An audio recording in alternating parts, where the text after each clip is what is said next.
Is it?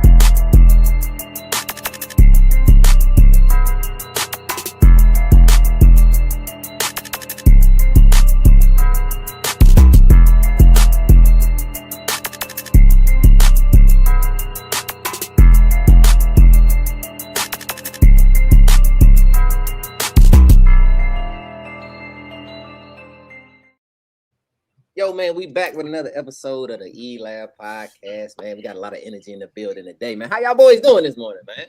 Good. Doing good. Chilling, man. Chilling. Hey, that was cold. I just got back. Oh, you ain't seen it? You look, you ain't seen that? Look, that's a look at that. That was good. Look, I already knew. I set no myself comment. over there. No comment, man. No I set myself boy, over not there. even But watching hey, the pod, man. that mug's You cold. ain't even watching the pod. Oh, listen to me. Listen to me. That's This crazy, intro man. been out for I told you he 3 ain't locked to in, 4 man. episodes. He ain't tapped in one time. That's how you know he been gone for a month. Hey, man. That's wild, Hey, man. You shouldn't have said that. You should have kept it And to then, yourself. listen to me real quick. love you, Ted. Even It's no if beef you here. listen. Even if you wasn't on the pod on Sunday, you ain't even let the tape run to get a view on the YouTube. Where the support at? Nasty work. God Hey, man. damn. Nasty That's work, nasty, man. Tevin. Hey, man. Nasty. I must hate you niggas. Oh, go ahead, Tevin. Hey, according to Ted, I must hate you niggas. My bad. I'm gonna do better. I'm gonna do better. Yeah, and do show better, love. Tevin. Hey, let me say I don't this. We never got show people- love. E. It's crazy. It's people Go in ahead. here already, man. People, hey, look, man, we were just having a conversation, man. So y'all see Dur's out, Red's out. Red is somewhere. I know it's alumni weekend where we at. So he told me I already know he got loaded. What's up? But Dur out of town, man. But that's what we was having that conversation before we started, man. But hey, please like, comment, subscribe to the E-Lab podcast. We got people in here already. Hey, how y'all want to go first, man? Y'all want to go basketball? Y'all want to talk this Xander versus Boots fight? How y'all feeling? man, How y'all let's- feeling, man? I'm back, man. It's y'all show. You know, summertime.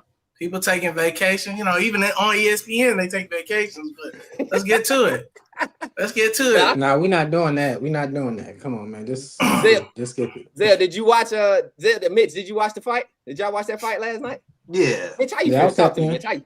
Nice Tap in, seven. Mitch. I think Teddy, you watched it too, didn't you? Everybody watched that fight? Yeah, I watched the two Okay, fights maybe before so. that too. So True. you know, those were, I guess, you know, they always say, you know, people don't be boxing nobody. So it was great knockouts in the previous 2 fights. So we're not really talking about that. But in the main event,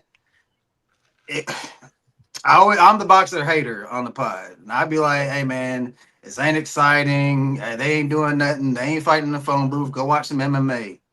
Hey, whoever you like, if you like Xander, he lost. Okay, what you can't say it wasn't an exciting fight. One way or another, it is an exciting fight to me. Like, they fought in the phone booth. Both people got rocked, got dazed.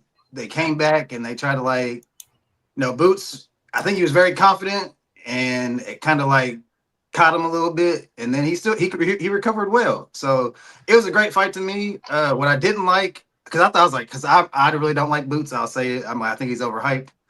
Oh, okay. What I didn't like was right before the fight, they're like, yeah, man, everybody told Xander not to take this fight. It's too soon. I was like, well, hell, man. If everybody's telling him not to take the fight, respect for him for taking the fight, because most people don't do that at an early age.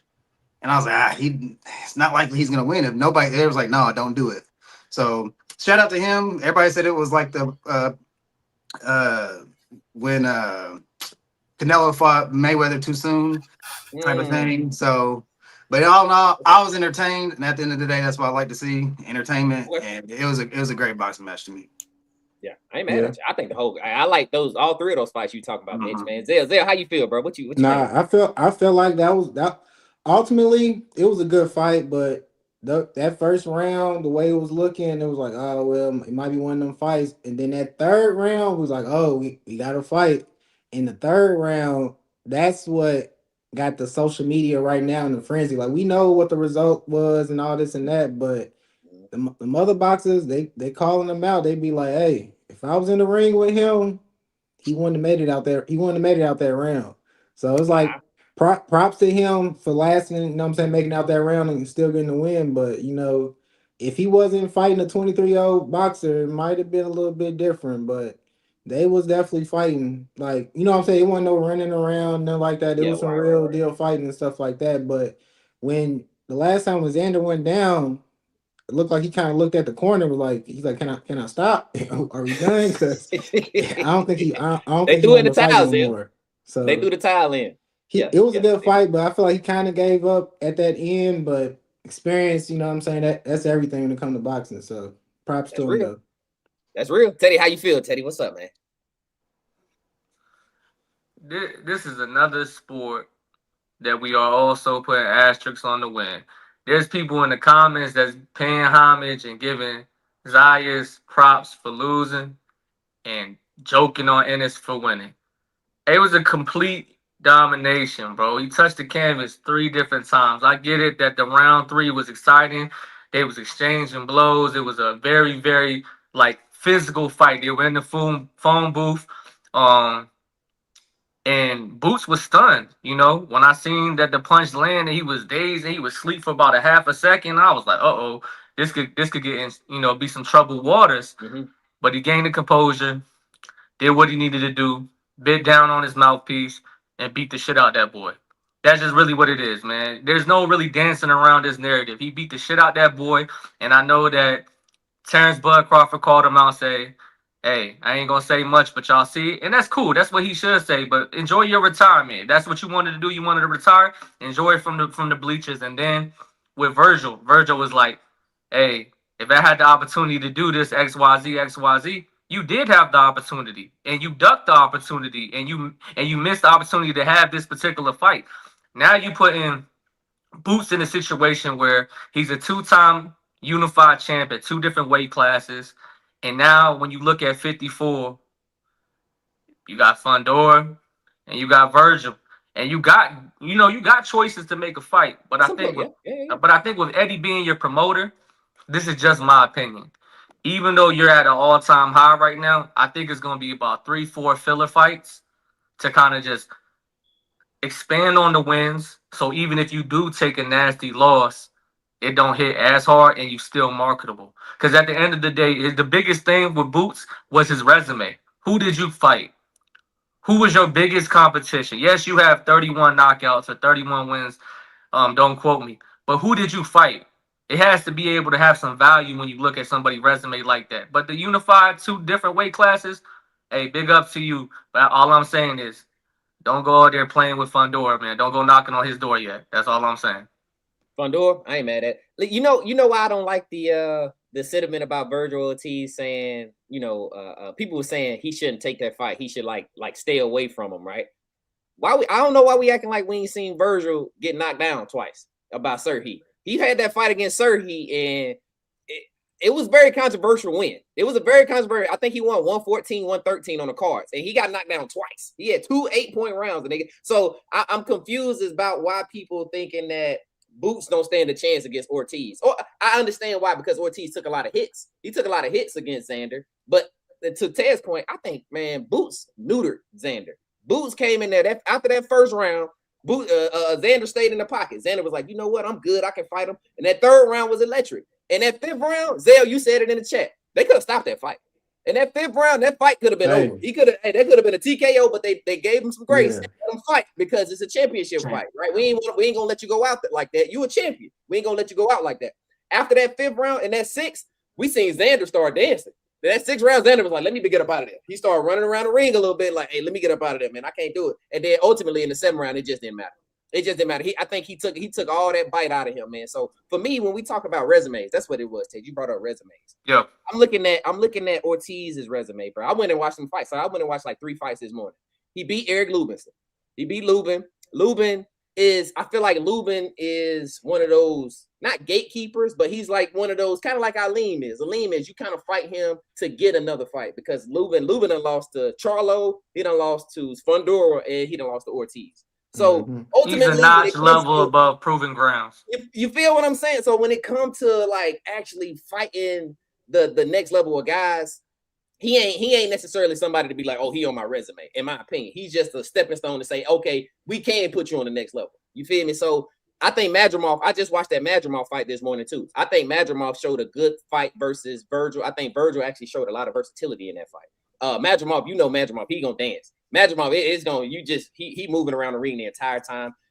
I felt like Virgil Ortiz actually used his jab in that fight, but typically Virgil is really like a power puncher. He's really looking to knock you out. So I'm thinking like, well, if Boots and Virgil would have get in the ring together, right, and they actually go toe to toe like that, I haven't seen Boots get knocked down yet. That's all I'm saying. Boots ain't got knocked down yet. I seen Serhii take a lot of Virgil Ortiz's best punches and not get knocked down. I'm not saying that Virgil don't got knockout power. He clearly does. I think he got 22 knockouts. I'm not saying he doesn't. I'm just saying I don't think Boots need to hide from Virgil. And my bad, last point, y'all. My bad, I'm rambling. But last point, the reason that Virgil and that Boots fights mattered a lot was because neither one of them had a belt, right? Neither one of them, when they was coming in, they was at that 154. It was the biggest fight for both of them, for a resume builder and for somebody to try to make a name to go and fight for Enduro or go fight for a belt. Well, now that Boots got 2 belts, he got the WBO and the WBA. Ortiz, I take you when I want to now. I don't need it now. You feel me? So I mean, what do I have to prove? I just got it if anything, it would be more for money. It'd be a money fight than a necessity, because I don't think you need it no more. But even off of that statement right there, I think that their strengths and weaknesses are the exact same. Their strengths are they're in the pocket, they got power behind their jab, they got electric hooks left and right, and then their weaknesses is they get touched a lot, right? Mm-hmm. Because when you get this mentality where you have a bruising mentality, Ennis even said, yo, I got sloppy in the third, I got caught, and he tried to play it off. But bro, if Xander was a little bit more seasoned in the game, could take advantage of that moment, you could have definitely hit the canvas, or worse, it could have been a 10 count. You get what I'm saying?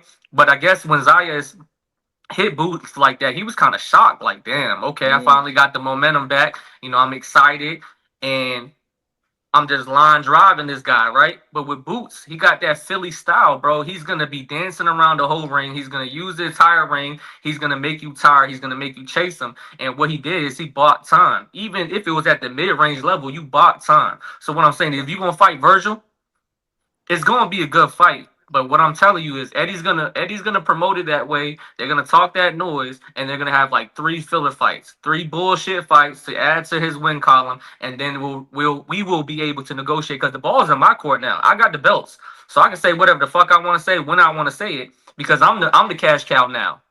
Yeah. I wouldn't be surprised if the WBC ordered the Fundora versus Ortiz fight, because that's the Fundora got the belt in the WBC, and Ortiz is the interim. So I wouldn't be surprised if that fight happened first.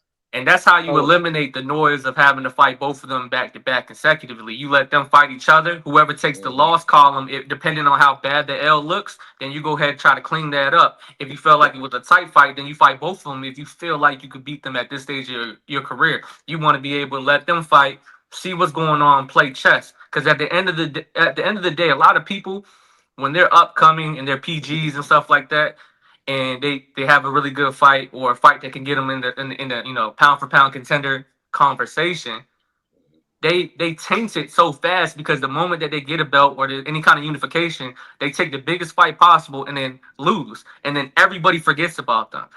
Because boxing is unique versus any other sports.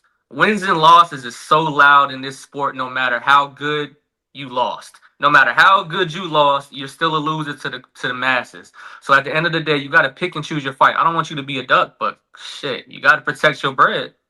Yeah. Hey, shout out to Boots, man. What's up, Taser? You about to say? Oh, I'm gonna say, hey, shout out to Boots, man. Good fight, good win. I liked all 3 of those fights, man. Shout out to Vargas and Ben Whitaker. Ben Whitaker showed levels to Rivera. I thought Ben Whitaker is always looked like he's gimmicky a little bit. He plays a lot, but the way he treated Rivera last night, oh God, we don't need to see him. We need to see him versus another step up. Maybe David Morale, maybe. But anyway, man, shout out to Boots, man. WBO, WBA champion, the super welterweight division, bro.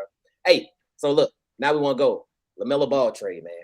I want to ask y'all this, man. This is my first thought. Who is the best backcourt in the NBA, man? What's the best backcourt in the NBA? Y'all want me to name them? I'm gonna give y'all some. I'm gonna give y'all. I got some list for y'all. We got James Harden and Donovan Mitchell. You got Luka Doncic and Austin Reeves, LaMelo and AE, obviously, SGA and J-Dub.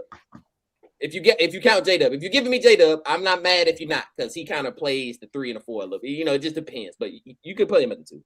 And then, can I get Brunson and OG? Can I put OG at the 2 for the Knicks? Nah. I can't put him at the 2. Nah. You can, but what we You doing? can, but I'm just asking. What's up? Go ahead. I mean, it sounds like put him in. You forcing that one if you do that. That's a I'm just saying. All right, so which ones y'all giving me? I got Luka Doncic, Austin Reeves. I got SGA, J-Dub, Harden, and Mitchell. What about Dylan Harper, Steph Castle? Dylan Harper, Steph that's Castle. cool. I mean, on paper, it sounds like Minnesota got the best backcourt now, but again, we're not gonna know that until we see them play. I can't jump the gun because chemistry is everything.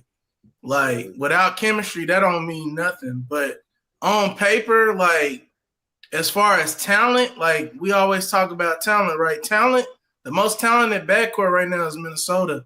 And it just, like, we're not going to know until they play together. But I feel like this is what Ant's been waiting on. Like, yeah, he had Mike Conley, who's a great OG. And honestly, we would have loved it if we could have seen Mike in his prime with Ant. But this is the playmaker he's been looking for. Like, this is an elite playmaker. Like, I can't give him floor general because he ain't earned that yet, but he has. I think we can all agree he got floor general potential. And if they grow together, I think I like this because right now it's just a laughing stock. I feel like on social media, it's all types of memes and they're like, this gonna be the criminal baby daddy backcourt or BS like that, and that's funny and shit. But I feel like if they really lock in and grow together, I mean, shit, we seen it. The parity right now, it's been a change in NBA finals every year. So could be a new finals contender for real. So that's how I feel. So Mitch, so why you didn't like? You said, come on, bro. You didn't like what I said. So I just didn't like you putting Jalen Brunson and OG in there. Okay. You ain't gonna let me get that. I didn't like. My boy Kwani said he got AE and LaMelo. Yeah. Where you got him at then, Mitch? Where you got him at is if you had to rank the backcourt. I will say I tend to agree with Tevin a little bit, but since we haven't seen it, I can't go against Luka and AR. Because you go person for person, like Luka is, I feel like everybody would say Luka is above Ant. And then LaMelo is probably better than AR, but AR is a seasoned vet. And he just came off of a season where he was cooking. So I would say Luka and AR, but the potential for Ant, everybody's always said Ant needs a nice point guard, like Tim said. And like that's what you get. Now, great, they lost a little bit in Nas Reed, but I feel like they have potential to be a dynamic backer. It's right there. It's exciting, Mitch. I'd say that. Like, if anything, it's exciting. You can't go wrong. You can't go wrong. It's not like they're gonna fail. Only way they can fail is like if LaMelo gets hurt because of injury history. That's the only thing I can think of. But on paper, it looks nice. Them lives is gonna be crazy. Yeah. And I will say this. I know we hate on Rudy Gobert. Okay. I feel like LaMelo is gonna get him to like 15, 16 points with just off of oops.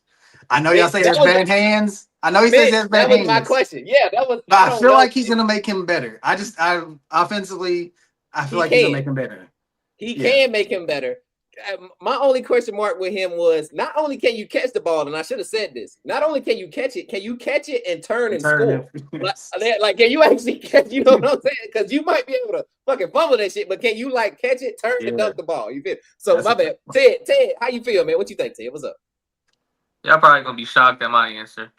The answer of the best backcourt is SGA and J-Dub.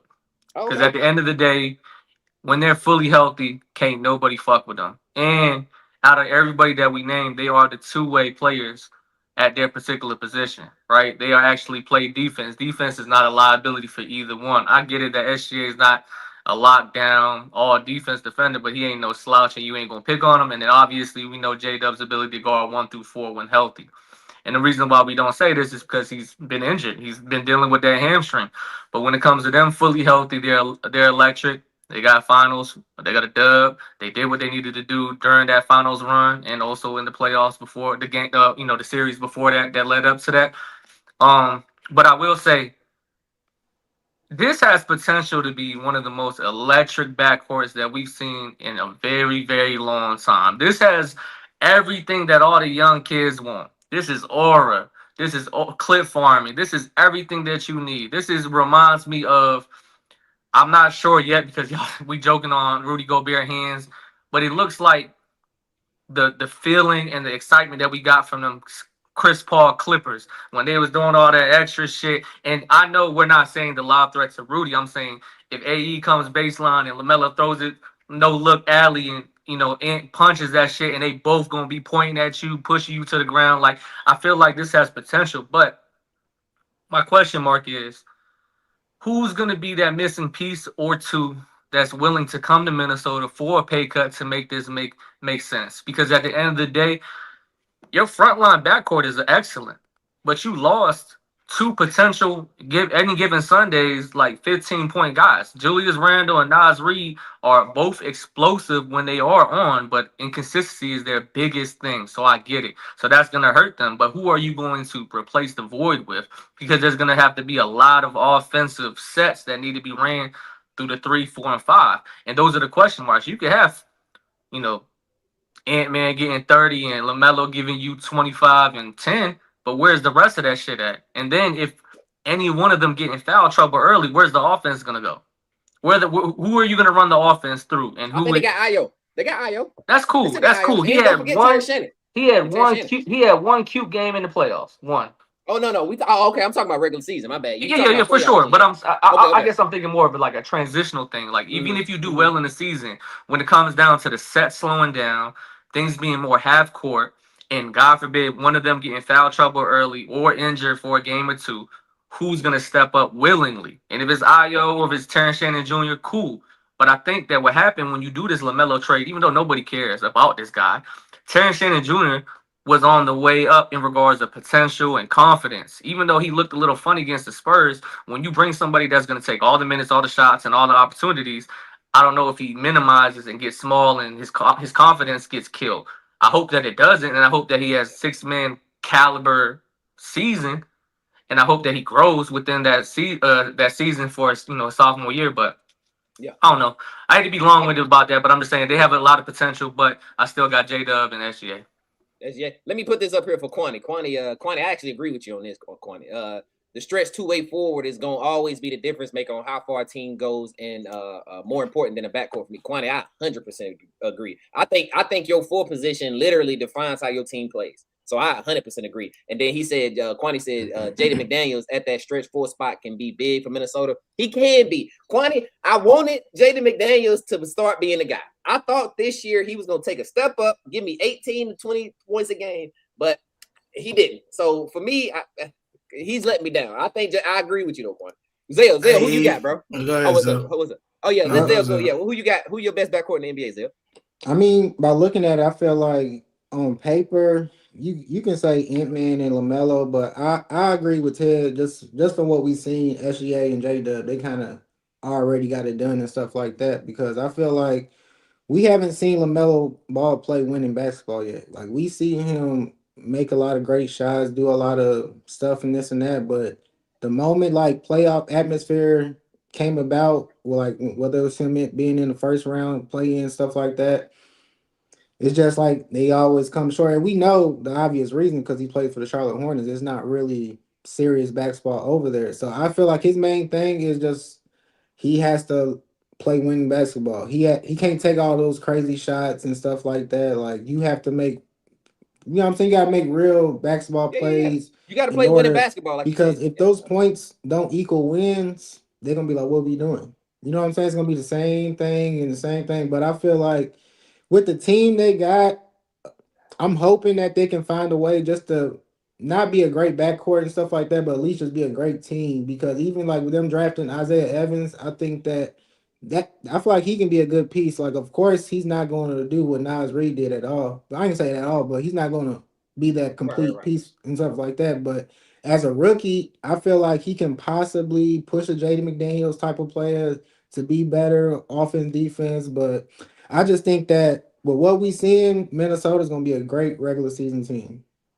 Oh, just regular. My bad. Okay. Tell me what you was about to say before you. I'm gonna disagree with Zel on that because I actually wanted to talk on this topic today because I had seen when we was in our chat, you know, Zel wasn't feeling it, and I understand why too, right? Like we don't know until we know.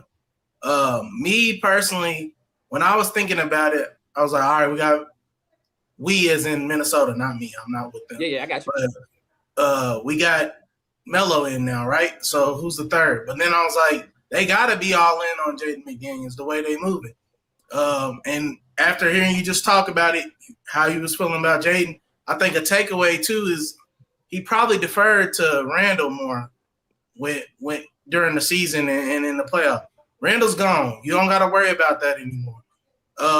Rudy's still there. Y'all know me. I'm not a Rudy fan. Honestly, that's the liability on this team to me. But I know he's not going nowhere, and I know they like him, so they're gonna work around it. So I'm seeing a lot of small ball potential with this roster. There's a lot of guards on this team. I feel like the way Jaden McDaniels is gonna play, they gonna put him at the 4, and you might even see a lineup where they run him at the 5. To be honest, just depending on circumstances, it's not gonna be every match because Rudy has his value. But when they go against a team where that center can get around him and he's just, you know, a lineman out there, they're going to pull him up out of there. And I just really like that. I don't think Ant has to be the only closer now. I think LaMelo is a closer. I think he didn't have all the reins and support towards the end with Charlotte. As we clearly see, they traded him when they got successful. I'm thinking like, okay, because we was talking about it during the regular season. I thought they was past it, but looks like they was playing chess the whole time. They was just waiting it out. This was always the plan because we had been hearing about it. But they played it cool. They played it cool. So I love the potential here. But again, these are two big egos, right? And sometimes they can both be a little temperamental. They literally have a highlight of them talking shit to different people. It's funny as shit. But on the basketball side, that's not going to be good if that collides. But if they can rein in and have each other's back, because they're going to be the focal point. Like, the media wants to see this be a circus and fail. Not all the media. I ain't going to say every single person in the media, but this would sell better if this doesn't work and it's a disaster. Because that's the shit that people love to look at. But I think this is going to be the polar opposite. I think they're going to shock the world. Okay. I ain't going to say they're going to win a ship the first year, but they're going to contend. I think they can easily make it back to the final the conference finals. With this roster. Yeah. Hey, that's how I feel. Before you go, Zell, hey, while y'all in the comments watching this, man, please like, comment, subscribe to the E-Lab podcast, man. We do this every Sunday at 10:30 a.m. EST, man. Please hit that subscribe button. But go ahead, Zell, what's up? Nah, I know like they've been talking about, so when the expansion teams come about, they've been talking about Minnesota going to the Eastern Conference. I think if they go to the East, it's gonna be a little different conversation because we all, you know what I'm saying, we know how we feel about the East, good, bad, whatever. But I just how y'all feel about it? No, them, they not being used. Go ahead, Zell, my bad. Nah, but I'm just saying, like, basically, just from like if that goes on the East, it's a different story because when you got to go against SGA, the Wemby's, the Lukas, you know what I'm saying? You got to go against all of that, and versus, I don't know. It's still like the same because you got K over there. What's wrong? Jason Tatum, but I just feel like as a collective, it can work better on the East than the West just because of Rudy over there too. You know what I'm saying? What's the problem, Mitch? What's the problem, Mitch? What you got to say, Mitch? What's the problem? To surmise everything he just said, he said the East is weak. It'll be easier on the East. It's not just us. When he just said it's easier on the East because he has to go against SGA, That's what it sounds like to me. That's all I'm saying. But my bad to I ain't mad at you. Go ahead, Mitch. My bad to interrupt, but you preface by saying I'm not saying the East is weak, but you just said it'd be easier on the East. That's what that was. I think it'll be easier. I think it'll be easier how they built currently. I think you're gonna run into a lot of bigs in the West. I didn't take that from Zel. I took right now. I think the Timberwolves got to go get another player. You feel me? That's just me personally. Hold on. I kind of get a chat. He said, "Why is the West almost always harder than the East?" I think the West has more superstars. I think the West people love the superstar talent. I think the East has better teams though. When we talk about top to bottom teams, I think the East has better teams. But in the West, you just got bigger names. So most people see the names, like you said, Joker, SGA, all the best names in the league on that side. So that's just me. And then hold on, here's the other part. If you go and look at the championships that have been won, that does not make the conference better. How does that not matter? How does that not matter? Hold on. You literally just said the East is better because top to bottom, they are more complete teams. But then you just said one team wins it. That means that the conference is better. No. What I was saying. Well, hold on. What I was saying was in the last 6 to 7 years, the championships are about 3 to 4 as far as like the East versus the West. It's not like the West has dominated winning championships. Is what I'm getting at. The best team that comes out of the East versus the best team that comes out of the West. Right now, the series is like 4 to 3. Is what I'm saying. So that's my point. Okay, that's fine. What? Well, I'm saying so. I'm trying not to take the football, but let's say when Clemson was playing Alabama in the championships and Clemson won, could we say that the ACC was the best conference in football? Hell no. No, you couldn't. Hell no. In comparison to basketball, the West has better team. You might not think so.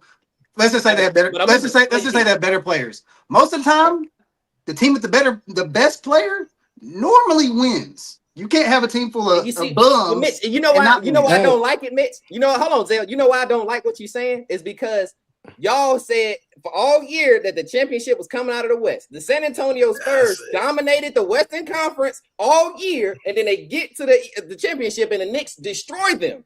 You asked the question in the chat one day. Well, you said, "Hey, the Knicks can't come back from 23 down like they did against the Cavs." And they came back and they did it against the Spurs. I said, can they? You said can they? You said they wouldn't do it. You said if the Knicks was playing somebody other than the Cavs, they wouldn't have came back down for 28 points. They go against the Spurs and they do the exact same thing. You guys just don't value the type of basketball that's being played in the East. They dominate. The Knicks dominated the Spurs. Can we be clear about something? Yeah. They beat them 4-1.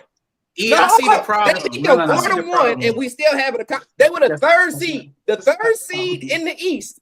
The third seed in the East beat y'all best team 4-1.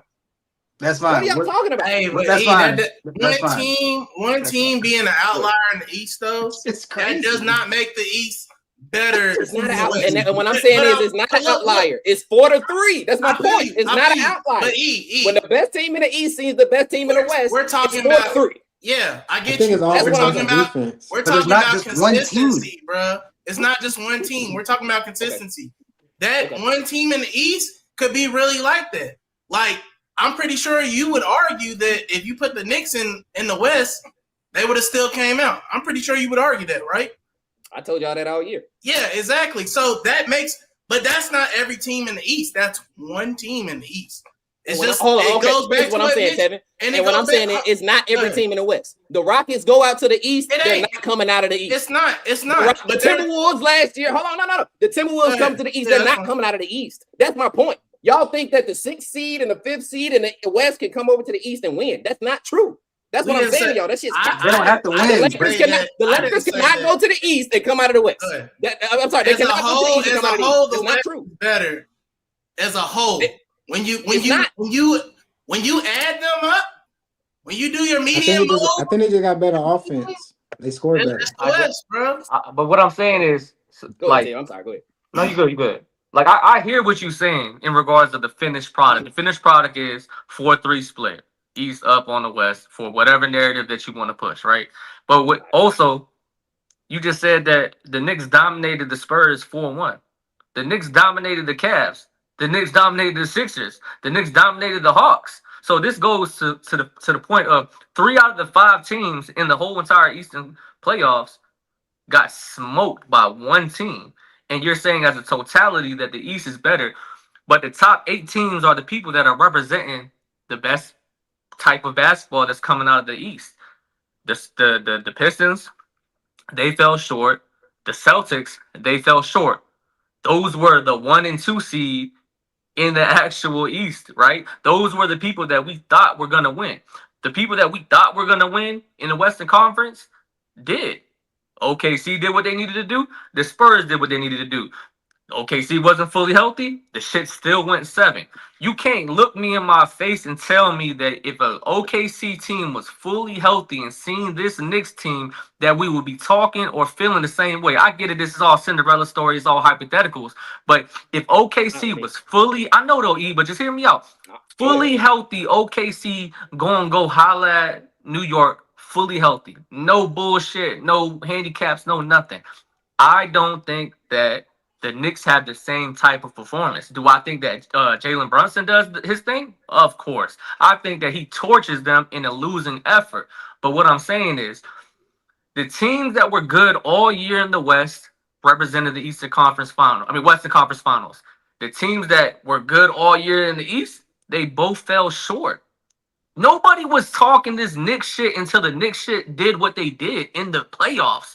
There was people that problem, Ted. That's the point. That's the point that you guys are literally saying everything and not recognizing the problem. You said, "Oh, the West was dominating. They supposed to come out, and the people that you picked to win the West actually won." Meaning that all of that shit below was ass. All of that shit below didn't matter. No, that's not what I'm saying, though, E. You literally just said it. Hey, I didn't get to speak for myself either. Go ahead. You're right. If the Thunder and the Spurs were clearly the best 2 teams in the West, and we knew nobody else was coming out of the West, but we didn't know who was coming out of the East, how does that mean that the West is better? What are y'all talking about? There were only 2 teams that we had. You're focusing on that one soundbite, but what I'm saying is there was people everywhere that was saying he's either going to be Detroit or Boston coming out of the East for sure. That's what they was hollering all year, and when they didn't do it, what does that mean? You are focal. The focal point. What does that mean? The East has better talent than we thought. No, teams that you thought, the teams that the general masses that thought that they were good in the East were not good. They were worse. They were not. Bro, listen. So niggas that had the Cavs. Hold on. So niggas that had the Cavs going to the Eastern Conference Finals. They the 1 or 2 finals. They didn't have the Cavaliers going to the finals. What y'all talking about? I said that after the 4 first teams in the round. East all had a People chance. said Detroit wasn't going because it's. So what are y'all talking about? Crazy. Zell, I don't even want to bring you into this, Zell. But what did I say about the Pistons? I said, yo, the regular season is cool. But what did I say? What did I tell you all year? What are you talking about? Just basically, it's a different beast? It's a different beast, and I told y'all to do it in the offs. I said, I love what y'all doing. I love how gritty this team is. I love how y'all getting all these wins. I love how Cade is an MVP candidate. But if you cannot do it in the offs, it's for nothing. That's what I'm saying. Bro, all due respect. Y'all, I sent y'all a stat in the middle of the season showing you that all the top 3 teams in the East have a record against the West. Y'all said it didn't matter. Mitch, I said that to you specifically. I sent you a list. The top 3 teams in the East all have winning records against the West. And you was like, how does that matter? Like, that's what I'm saying. Like, it's like nothing matters except what y'all feel. And then when we go and see it, you're like, well, that's an outlier. It can't be an outlier every goddamn time. I'm going to give a different opinion. Go ahead. You want me real quick, Mitch, or go ahead? Can I go or you? All right. So all I'm going to say is this. Historically, and what we've seen over time, the West has been better as a whole. But again, I will say this. I will speak for myself. I'm not going to speak for them. They can speak for themselves. The Knicks, they shocked me. They deserve all the props. They were the best team fooling through in the postseason. People might not agree with that. They might not want to hear that, but that's facts. And even though Teddy thinks OKC might have won, after I seen the effort they gave, I'm going to still give it to the Knicks because I just think this was their year. Sometimes destiny is just destiny. But I'm not going to say because the Knicks' destiny was what it was, that makes the whole East better. No, the Knicks were them, and they deserve all their flowers. I apologize because I definitely said who won the Western Conference was winning the chip. I sound crazy as hell now, but hey, it is what it is. I'm wrong. The Knicks is it, so we gotta give them their prop. But the East as a whole, no, I ain't doing that.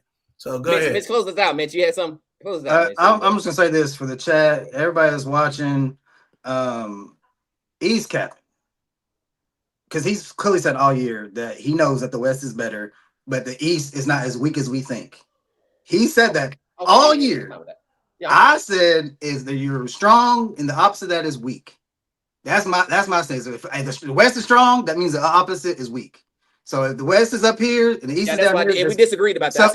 And EJ's saying they're not as weak as we think they are. I'm still saying they're weak compared to the West. They have gotten to now LeBron's era. They always said it was weak. It has gotten better since LeBron's era. To me, that still means they're weak because one is stronger than the other. That's just my take. Now, it could be. I don't think it's this. EJ thinks it's very, very close.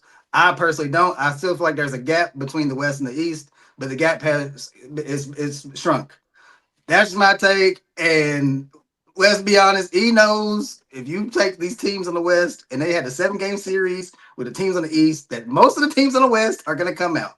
You can line it up from 1 to 8, and you can do it, and you're going to be like, me and Ted did it. He was like, And I try to get bail for some of the teams on the East. And the West prevailed. Let's say, honestly, E, if the Celtics were on the West and the same thing happened with Jason Tatum not playing all year, you think they'll be a 2 seed in the West? I think they can be a 3 or 4. I think they're better than the Lakers. All right, man. Next topic, man. No, they're definitely better than the Lakers. I think they're better than the Lakers. Hey. Hold on. Give me my opinion. They had injuries throughout the year. Listen, regardless of what I say about my Lakers, y'all need to chill the fuck out, all right? The East and West. Y'all made me look right about Rudy, by the way. Comments. Because y'all just said. That's all I'm saying, Kwani. The Hornets was a 10 seed. That's all I got to say. Hold on, let's do this before we move on, fellas. Real quick. What do the Timberwolves need? Do y'all think that they need to get another piece or a player? Like, what are y'all thinking that they need to replace their center with replace them? Replace their center with 2 centers that fit this mold. That man is a liability. And look, y'all can be mad at me, Teddy. You play, so I know you not putting him on your team, bruh. If you going against a nice 5 where they can run, you don't want him on your team. Well, motherfuckers play 2K and you can't even play 2K. Kevin, I would have said that last year. Go ahead, Teddy. I don't honestly think that Rudy is as bad as the media is putting out. Like Rudy did really well against Joker, which is pretty much the best offensive center in the NBA. It's safe to say that, right? Even though we had a lot of love for Wemby and the media was pushing that, when it comes to a series, even Joker's bad series this year was as good as some of Wemby's best series this year. A lot of people don't want to tell the truth because the ending conclusion is the L, right? But in regards of the NBA as a totality, you're not naming 5 people that play the center position that is just going to cook Rudy, and like that's just going to be a manslaughter. What I think that we should start doing is get off of Rudy. We're going to keep Rudy. They got 4 DPOYs with Rudy in Minnesota. The love is there. The loyalty is there. The whole entire organization is backing up Rudy, whether you like it or not. So if you are going to accept that particular situation, then what you need to do is you need to call Rui Hachimura automatically and say, hey, I need a 3 that plays 2-way. That's a 2-way player that can hit the 3, that can play fast break if we want to, that has great hands, that can rebound really well for a 3. And we're willing to pay you the money that we were going to pay Julius Randle or Naz Reid. You know what I mean? Though that's what you need. And if you want scoring, go holler at Tyler Hero for the low. Catch him while he's low. He doesn't want to play in Milwaukee, so he's gonna have a hey, bro. I don't want to be in the same locker room with a dude that been hitting my shorty, bro. That's gonna be in my mind. So I'll go to Minnesota for the low. You understand what I'm saying, bro? There's a lot of particular situations that you could be able to invest in. Get off of the notion of replacing the center. That's not going to happen. So what you do is you fill in for the 3 because you got your 1 and 2 on lock. And if you want to find an interchangeable 4 that will help Jaden McDaniels when he gets into foul trouble, then that is what you should focus on. Why don't you go get Sabonis for the low? Sabonis doesn't want to play for Sacramento no more. Why don't you go get Walker Kessler? Walker Kessler has an offensive game and he just denied his contract. Why don't you get Lauri Markkanen for the low? If you get Lauri Markkanen for the low and say, hey, all I want you to do is catch, passes from Lamelo Ball and shoot wide open when Ant-Man gets a double team, then that shit goes all the way up. If you add Laurie Marketing to that fucking team for the low, or Sabonis for the low, scoring fours like you said that can shoot the three, it gets crazy.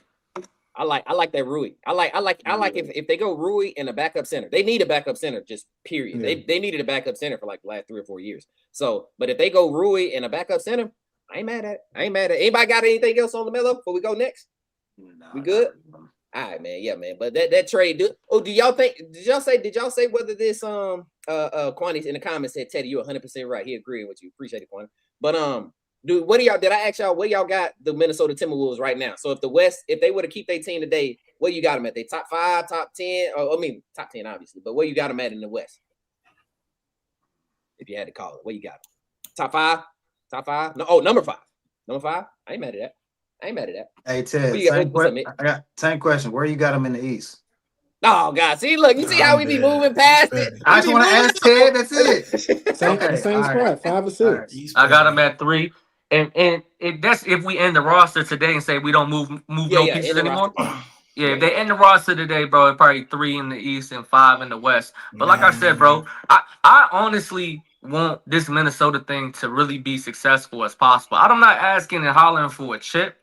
But I'm asking for, this is one of these weird situations that the organization in Charlotte picked the coach over the star player. You know what I mean? Like, let's address the elephant in the room. They had coaching and player issues throughout the whole season. But we talked about it a little bit on TikTok Live yesterday, bro. When LaMelo came back healthy, the Hornets were the hottest team in the NBA. I get it that there was a lot of love behind Brandon Miller, a lot of love behind the Rookie of the Year candidate or co-op with Con Knipple. That's cool.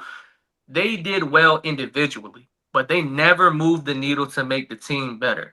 Then when you got the piece to be able to make the team better, the coach didn't like him particularly. I think it was a personal attack, and then this is what happens. You move the star player in the middle of chaos because you guys can't be mature enough to be able to find the understanding and the common median, and now he goes to a team that potentially can be better. And that'll be the revenge in regards of Minnesota making deep postseason run and fucking Charlotte being a play-in team or just the outlier, 10, 11 seed or whatever the case may be. Because even if you drafted well like you did with the Charlotte Hornets, none of that shit matters because it doesn't equate to be better than what LaMelo brings to the table. I don't care if you're talking about him and all of his off-the-court shit, bro. LaMelo, as a basketball player, in the facilitating skills, the three-point ability, and then also just scoring in general and just the aura around him, there's not a lot of players better. There's not a lot of players better, and I hope that this works out. They pissed me off, man. They pissed me off with that Hornet shit. I think anything after 2 is up for grabs too. Because I mean, with Denver, we don't know what's going on with Aaron Gordon yet, right? Saw that. They said Aaron Gordon was a key piece. Trailblazers. Yeah, they got a couple he was names. a key piece to the team. My Lakers, I mean, I know we're gonna talk about that, even though I don't want to. We can do it now. Yeah, and then Houston, boom. So yeah, it's up. They were 6 last year, so that 3 to 6 range is up for them. So all right, let's pivot. Yeah. Let's go here then, man. I want to go Giannis first because I ain't really got to talk about the Giannis trade, man. Giannis went to Miami, man. I don't want to step up. We're gonna talk about LeBron and the speculation as well. But first off, what was your first thoughts when you heard Giannis? Zel, what was your first thought when you heard Giannis went to the Miami Heat, bro? How you feel? He just wanted a nice scenery, man. That was the first thing I thought. I said, man, this don't.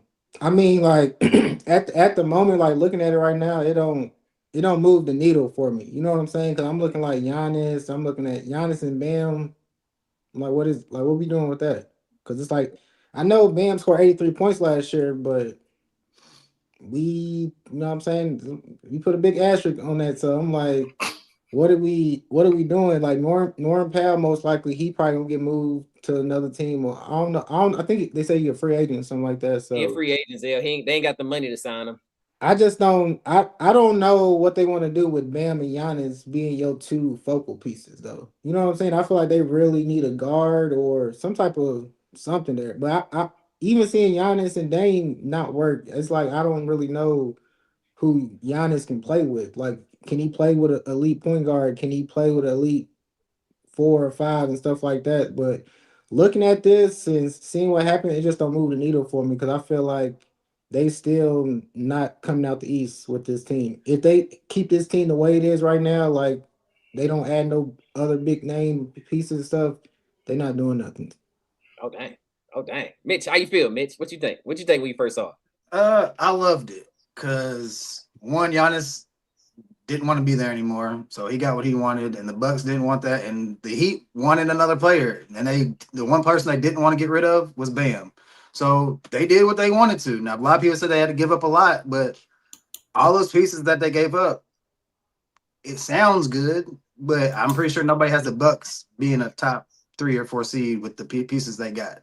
So, and like I said, most teams you need a guy, the guy. And yeah, Giannis is older in age. He's been hurt, supposedly. But I'm pretty sure Giannis is going to come back on his 100% healthy this season. And he's going to be on a tear. Like when Jaylen Ramsey was hurt on the Jaguars, and then out of nowhere, he's playing in 2 weeks, fully healthy. I feel like that's what's going to happen. Even with Giannis, he said he wanted to play, but the team didn't. They're like, no, we don't want to play you. So I loved it because y'all can say the East was weaker in 2020, but if Jimmy Butler can get them boys to the finals, I think Jimmy Butler and I feel like Giannis and Bam can. And you can say that the 2020 roster was really good. Look up that roster. It wasn't like that. It wasn't like that. And the other finals, like both finals they went to, it's like Jimmy Butler he's a great playoff performer. He is not Giannis. We can all say that. And one thing that the Heat do, they normally can find, we're like, oh, they ain't got the money. What the Heat do very well is get people you don't think that's really good, and they somehow perform well for the Heat, and they go to another team like the Lakers and be trash. It happens all the time. They do good on the Heat, and then they leave like, oh man, Max Strus is the only one that shot right there, Mitch. That's crazy. You just shot at Gabe Vincent like that. Well, hey, I know the shoe fits, but he was very trash when he left. Even the twins, one of the twins, they left. They weren't. I don't know. So the Heat do really good finding talent and like maximizing their potential. And we all think Eric Spoelstra is a good coach. So I feel like it's good. Do they need a little bit of help? Yes, but I love the trade. So, and it's gonna be very exciting to watch because Giannis. We forget what Giannis was, and the Bucks team that went to the championship, they really weren't. They had a lot of luck. People were getting hurt, but hey, man, he took the Bucks to the championship and they won. So, and he was fucking cooking. So now, granted, you can say floor spacing, but they're gonna figure it out, man. Figure it out. That's true. Just real in the comment. Just real 215 just said they believe in Larson. Larson is somebody I seen him play a lot. Nikola Jovic too. Just real. I think they believe in him. But my bad, Tevin. What you about to say? I was just trying to. I was just gonna say like, comment, subscribe to the E-Lab podcast. My bad, Tev. Go ahead, man. No, you good. You good. We doing what we supposed to do, right?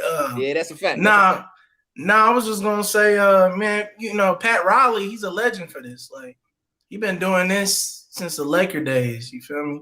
Shout out to the Lakers. I love when we get a little shout out. But, I mean, he's had success without us as well. Like, he made the Knicks more of a competitor than they ever was, in my opinion, during post that first championship. So they were right there on the cusp, and then he goes to the Heat. And, I mean, he took a team at the time. I feel like the Heat back then, like they liked some players, but nobody looked at the Heat as a top organization. And now they're one of those names where I don't know if you make them tier 2, but they're in that cusp in between like tier 2 and 3. So for me, I wasn't like, oh shit, I actually like the Minnesota trade more than I like this one. But can Davion Mitchell be that guy? Because I mean, what you mean when you say guy, Ted? What you mean? The point guard? What I'm saying is, if he can be like a double-ish, and maybe even not even straight on a double-double, right?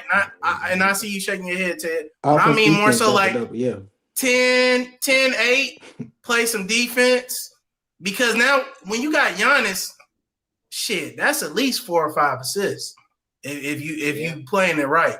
If you're doing what you're supposed to do, that's at least 4 or 5 assists. So if he's somewhere around that, 10-8, and he's playing his defense, I think they're more invested in the youth. Like you have been talking, you named a few names. I think and that's what Pat Riley does too. Like Mitch said, we're gonna make people known that y'all never heard of, and we're gonna make something shake because Giannis is Giannis. Teddy, I feel like Teddy on our panel, he's the Giannis guy, so he's gonna speak on it, and I can't wait to hear it. But if Giannis is healthy with Bam, that's two nasty dogs in the front court. They got some defense bro. out there, Tevin. I tell you that. Yeah, they got some defense. Yeah, for sure. Go ahead, so we just need somebody to play make, and we good. Go ahead, Ted. Y'all know I'm a king of overreacting, right? Soon as I seen this shit, I was like, oh, God, this is about to be something different. It's a shift in the NBA. And I'm here to debunk a lot of the rumors and the pushback that I hear. They're like, yeah, Giannis is 31 years old. How much prime does he got? What is he going to do to be able to impact the team? Man, shut the fuck up. I seen Kevin Garnett at 31 years old go to the Boston Celtics and win the chip, go to 2 back-to-back finals appearances, and go to 3 to 5 Eastern Conference finals. Like, and if you want to go player for player, then I'm willing to argue that as well. But that's a whole different pod, right? And then when you look at this team 1 through 5, even if you decide to let MP walk, right? Davion Mitchell is probably a top 5 on-ball defender if you really, really pay attention to the metrics. You got Andrew Wiggins is a really, really good small forward defender. And you got Bam and Giannis. I know that the question is scoring, right? Outside shooting. But off the top, Bam and Giannis are the best front court in the NBA. They're the best two-way front court in the NBA. And then Giannis, y'all talking about point guards. What we need point guards for? Y'all don't realize how good Giannis is as a passer? We don't need that goddamn point guard shit, bro. Yes, I get it. I pay homage to Drew Holiday and the impact that he had in regards to the finals win. But in regards to facilitating, moving the rock, moving the fast break in transition, it was Giannis. Giannis was pushing the break. Giannis is going to be magically 100% healthy, like Mitch is saying. Giannis is going to be right there in the top 3 again in regards to MVP candidate. I said it right now early. He's going to be an MVP candidate. He's going to get back to that 30 and 11, 30 and 12 with a little bit of 6 assists in there. And they're going to make a lot of noise in that weak-ass East. Do you hear me? Do you hear me? That East is weak. And then I also had an idea with Mitch. Why the fuck LeBron ain't gonna say, hey, let bygones be bygones. Let me come down there and play point guard for y'all. I'll go play point guard for y'all. And even though it doesn't fix the outside shooting, Giannis, Bam, a little better. Bron, yeah. And then say, hey, Pat Riley says, hey, we don't got the money to offer you what we gonna offer you. But Bronny can come. Bronny can come down to Miami. And let's go back to Miami. Let's go think about that. A little bit of retirement tour right there. Wait for Bryce to get drafted. You know what I mean? Be in South Beach. I'm pretty sure Savannah gonna love that. But all jokes aside, man, Miami is gonna be a contender, bro. Like 1 through 5, bro. They all got bumped, bro. They all play defense. Because at the end of the day, when you got defense, you can figure out all the other scoring shit later. And it's because at the end of the day, they have defenders for every single position and every single play style. Like, when you got somebody like Joker, I'm cool with Giannis and Bam being, you know what I mean, one person that's going to be on Joker and the other one just going to be, floating around. There's nobody that I think that's just going to kill both of them. The outside shooting will come along, and they can get a lot of restricted free agents for the low. Yeah, I'm pretty sure everybody wants to come down to Miami now. My question for them ain't necessarily a point guard. I don't necessarily think they need a ball dominant point guard because Giannis is probably gonna bring the ball up. Bam can split responsibility, bring the ball up. I had my question mark for them more so as the closer. I remember, if you remember that Chris Middleton, in the finals and in those playoffs run, Chris Middleton was the guy that was counted their ISO score. Giannis is a little bit more fast break, a little bit more. If he in the half court, he ain't really his wiggle. He ain't got no wiggle in the half court. So Chris Middleton, they kind of played through him, and also because Chris Middleton can shoot free throws. So my question mark really for them is who you gonna get to close your games for you. I think now I don't know who that guy is. I was looking through some of the names on here. I wouldn't mind them going to get a guy like Quentin Grimes, not as a closer, but as a guy that can shoot, knock down threes, and handle ball handling responsibilities when Giannis and when they sub guys out. I think Quentin Grimes will be good. But other than that, what What I say? Did I say was it handleballs? That was worse. What did I say? What did I say? Yeah, you said you ended up saying ball handling, but no, he said that's why Ted made the face. He said handle balls. You corrected yourself and pause, by the way. Y'all, listen, you corrected yourself, but that's what you said, bro. Like I was the tape. I didn't even say, bro. I be so locked in, I don't even be paying attention. But that was Hall of Fame pause right there. Hall of Fame pause. That was crazy. I can't win, chat. I can't win, chat. They be killing me, man. I do like Bruce Brown. I do, but here's the problem, y'all. They working with only $18 million. They only got $18 million in salary cap. I don't know if that's second apron or if that's like the hard cap. Like we only got $18 million. If it's a hard cap, $18 million. They might have to work on it might be a next season type of thing, man, to go get guys when the salary cap get raised, man. If it's really 18. I don't know. Now, to Ted's point, LeBron want to come down and take a vet minimum or something like that, maybe take a pay cut, cool. But again, to me, I mean, putting Bron on that team, I mean, how do you play that? How do you play? What does that look like with Bron, Giannis, and Bam on the court? I mean, the shooting is the shooting goes out the window. LeBron can shoot a little bit, but like, really, we run and gun it. We run it. If it ain't fast break, we ain't trying to score. I don't care about shooting the entire team on the other side is in foul trouble trying to guard 3 people going downhill like that. You're going to be in the bonus regardless. I mean, shit, that's going to be OD paint pressure. We was talking about paint pressure being important, just as important as, well, let me catch myself right there. Paint pressure can be as important as outside shooting, depending on how your team is made. And all I'm saying is, if the defense is the blueprint number one priority, it's already check mark. Boom. Then you got star power. Boom. Then you got rebounding. Boom. Like what I'm saying is, sometimes these options come out of nowhere. When we're talking about, Max Strus and the other Miami teams, his name got polarized because of what he was. Nobody expected him to be who he was when it comes to the postseason with Miami when Jimmy Butler was going to the finals back to back or whatever the case may be. Yeah, you create your name from the opportunity. So if you're saying Jovic or Larson or whatever the case may be, let them develop with the opportunities of them playing inside out. These players are going to be so wide open that it's going to be OD. And all I'm saying is, it has a chance to happen, but I do know, and I am respecting the fact that they don't have shooting ability right now. But it can work. People just gonna have to take that pay cut, and they need to go sit in that room with Bam and say, "Hey, bro, you might have to reconstruct your contract for the back end to be able to bring talent right now, and we'll get you an opportunity to get back to the finals and actually win." I'm pretty sure that getting Bron make people want to come though. Do people want to play with LeBron? Well. Let's say I'm just scratching the idea because I'm a big Bron fan, but let's scratch that idea and say, all right, I got $18 million on the table. I go bring Bam in the room, say, hey, let's reconstruct your contract on the back end, give you a signing bonus, whatever the fuck extension you want, and then we bring a lot of people up there. If you asking people like Cam Thomas that's sitting on the couch that I need you to come up here for the vet minimum or something for the low because you was just signed to the Golden State Warriors for like $700,000. Come out here for 1.2. All I want you to do is go get buckets. Somebody like Cam Johnson on Denver. Hey, I just need you to play 3-and-D and shoot the fuck out that pill when you get it.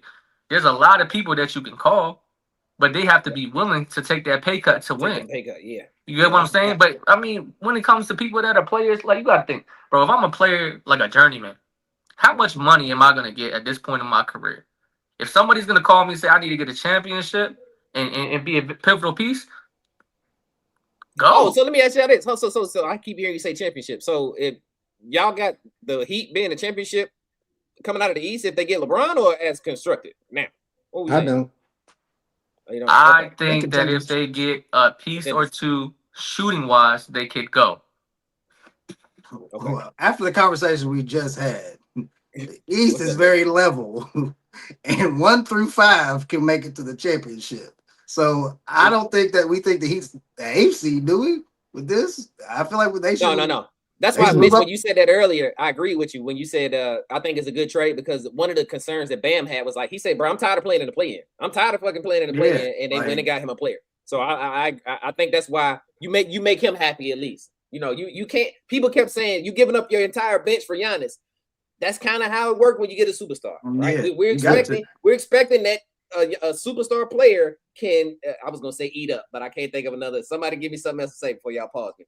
we I couldn't think of nothing else to say. You didn't even have to tell us that. I could have just kept that in the thoughts. But I be flowing, bro. I just knew I was going. I just thought about it. But we expect that Giannis can compensate for at least 4 or 5 people. Yeah, like I'm not mad at 4 or 5 people. Like he's gonna. Giannis can take the. God, I can't think what to say. 32 from Giannis. I got you. For a top player, we're already stuck there because you said eat. You should have never said that. Now the mind is trading a top player. You have to have somebody with equal value, or you have to give up a lot of pieces. There you go. So there you go. It's gonna happen. The only other trade would have been like you wouldn't have done that is if the Celtics would give up Jaylen Brown. They wouldn't have to give up 4 of the role players. They wouldn't have to. God damn, why you stall him out, Mitch? So my bad. I had to throw him a life test, dog. Thank you, Mitch. Hey, look, my boy, here you go, KK right here. This church on Sunday for me. KK, appreciate you rocking with us, brother. Appreciate you, man. Please say a prayer after that too. Y'all subscribe. Don't get us smoke. No, he just said it's entertainment. That's what he do. This is a part of his regular day. He go to church all day. That's all good. It's part of his regular day. Hey, but look, speaking of LeBron though, fellas, are we certain? Is LeBron just out of LA? We just done, bro. As the LA resident, I don't know. I can't give you a bro. I hate our front office right now. It's a disaster. You got 2 pinnacle superstars. Like these are 2 of the biggest names in basketball, and you trying to cater to both of them. It's not gonna work, man. Just pick a side, bro. Like you know, usually I tell people like if it was Kendrick and Drake, I'm like, hey, like what you like. In this situation, though, you got to pick a side, man, because we got to see where the franchise is going. This is imbalance, bro, because I feel like to cater to these players, they play 2 different styles, right? At least right now. Historically, I mean, you can make your arguments.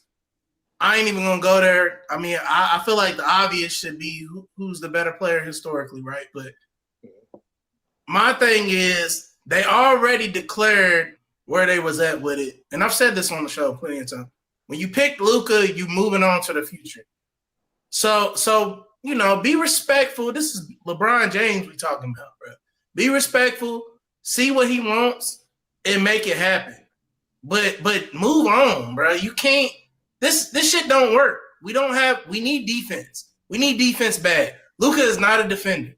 I think if he locked the fuck in, maybe that could be something he could be if he wanted to do that. I don't think he cares to do that. I think he believes his style works. It's gotten him here, and that's where he's gonna stay with it. So we're not gonna move forward if we keep LeBron and Luka. We're gonna be this team where we're in the middle. Maybe Seven, 4 or 3 seed. Go ahead. Seven, do you think that this because Austin Reeves, Pistons kind of put pressure on the Lakers, Zel. Pistons kind of put pressure on the Lakers. They were trying to give him $30 million. The Lakers were, and I think the Pistons were gonna try to give him a max contract. They was trying to give him money. So essentially, what happened? I think the Pistons was bluffing though. And you think they did on some like I know how the Pistons are. The Pistons, they don't like to pay players, so it's almost like they bluffing. Force them to spend that money, and then they can probably try to get somebody cheaper. And I don't know, but I feel like they did that to kind of put the pressure. Because I heard the Pistons are trying to get LeBron too, and I don't know why, but they're trying to get LeBron. So I feel like they could do some psychological stuff and be like, "Hey, we want Austin Reeves, but actually we want your other player." So go ahead, give him all this money. But in LA, him getting 185, that's really like a 4-year 120 deal in a regular market and stuff. So the taxes. So him getting 185, I feel like we gotta stop looking at that 185. It looks crazy next to his name, but it in ain't shit in LA. That's like normal money. You know what I'm saying? Because I don't know if y'all remember back when Dwight Howard had LA Houston, he ended up signing with Houston for like $88 million, and he turned down 120 in LA. but Yeah, it was basically it's the the same. same It's the with the same. taxes and stuff like that. So Okay, good point. when I look at Good point. 185, I look like that's not too much money in LA. Like Okay. with what Austin Reeves did, you had to pay him. Like you couldn't Hey, really pick LeBron over Austin Reeves with the age. You know what I'm saying? Like a 20-some year old versus a 41-year-old. Like Yeah. I can't. but y'all know how I they can't play give him that all the off money. too with AR. They play that off like, oh, this is Bron's guy. See, they playing. This is what I tell you. They playing both sides because Luka's already said we need AR back. Like that was like a stamp, a demand. But we already know who stamped. I mean, Bron made us focus on AR years ago. He said it. You feel me? And then you got I can't think of bro's name. No, the coach. No, the coach. Oh, JJ Redick? Come on, Darvin Ham. He's an assistant coach. He was just on Phil Handy. Was it Phil Handy? There we go. Phil. Thank you. So Phil was another one who really said, hey, bro, AR has been like that. So I feel like they playing that side like this ain't a bad move because our superstars love him. But as basketball fans and some of us who played, y'all know this shit don't work, man. If it would work if this was Heat LeBron or even hell 2016 LeBron, but it's not. This is OG LeBron. You either build around him or you move on and build around Luka. You can't do both because they cancel each other out. Because now we don't. Now our wing is fucked. We don't have no wing defenders for real that we feel confident about. Yeah. To take out. Because this is the thing. This is LA. This ain't Minnesota, Portland. It ain't no small market. No, and there's only one goal every year in LA. We spoiled. It's championship or bust. Yeah. So are we winning guys? Panel, are we winning a championship with this roster? According to Mitch, if you go to the East, maybe. So maybe. Well, in the West, Luka, LeBron, they are in the East. Oh my God. Oh God, here he goes. My God. I want to ask Mitch. I want to ask you this. Mitch, hey, what do you think about the sentiment that he may go to the Warriors? LeBron to the Warriors. Do we care at all? Does that move the needle at all if he go out there? They say if it was 5 years ago, cool, man. It just I don't like it. It sounds good, but in recent history, Steph's been hurt. LeBron is questionable. It just don't. It's Jimmy I don't hurt. like. I hate to say I don't want LeBron to retire yet, but it's been a sentiment on this pod like, hey, all y'all old dudes need to retire.